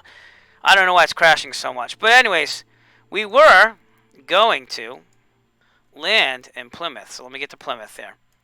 Okay, and what I will do to end this stream is I will basically typically go through a power thing here for you, sir, on final. So if I'm on land runway 6, typically it's a left traffic pattern in all of these. So what I would have done if I want to do a pattern is I would have come up here on the north here. Stay away from these towers here. Turn here and make a 45-degree angle in to a downwind. That's the safest way of entering. So you can see traffic coming in over here or over here. So again, go north of the airport, enter a 45. I'd be on downwind. I'm about 2,300 RPMs or so, 22. Right here, as I'm across from the numbers for runway 6, I lower the RPMs to 1,700 RPMs. And I'd keep the plane level, and I'd wait till it's 110 knots. And then I'd put down the first 10 degrees of flaps. I'd keep going, and in the real world, it'd be slowing down to 80 knots.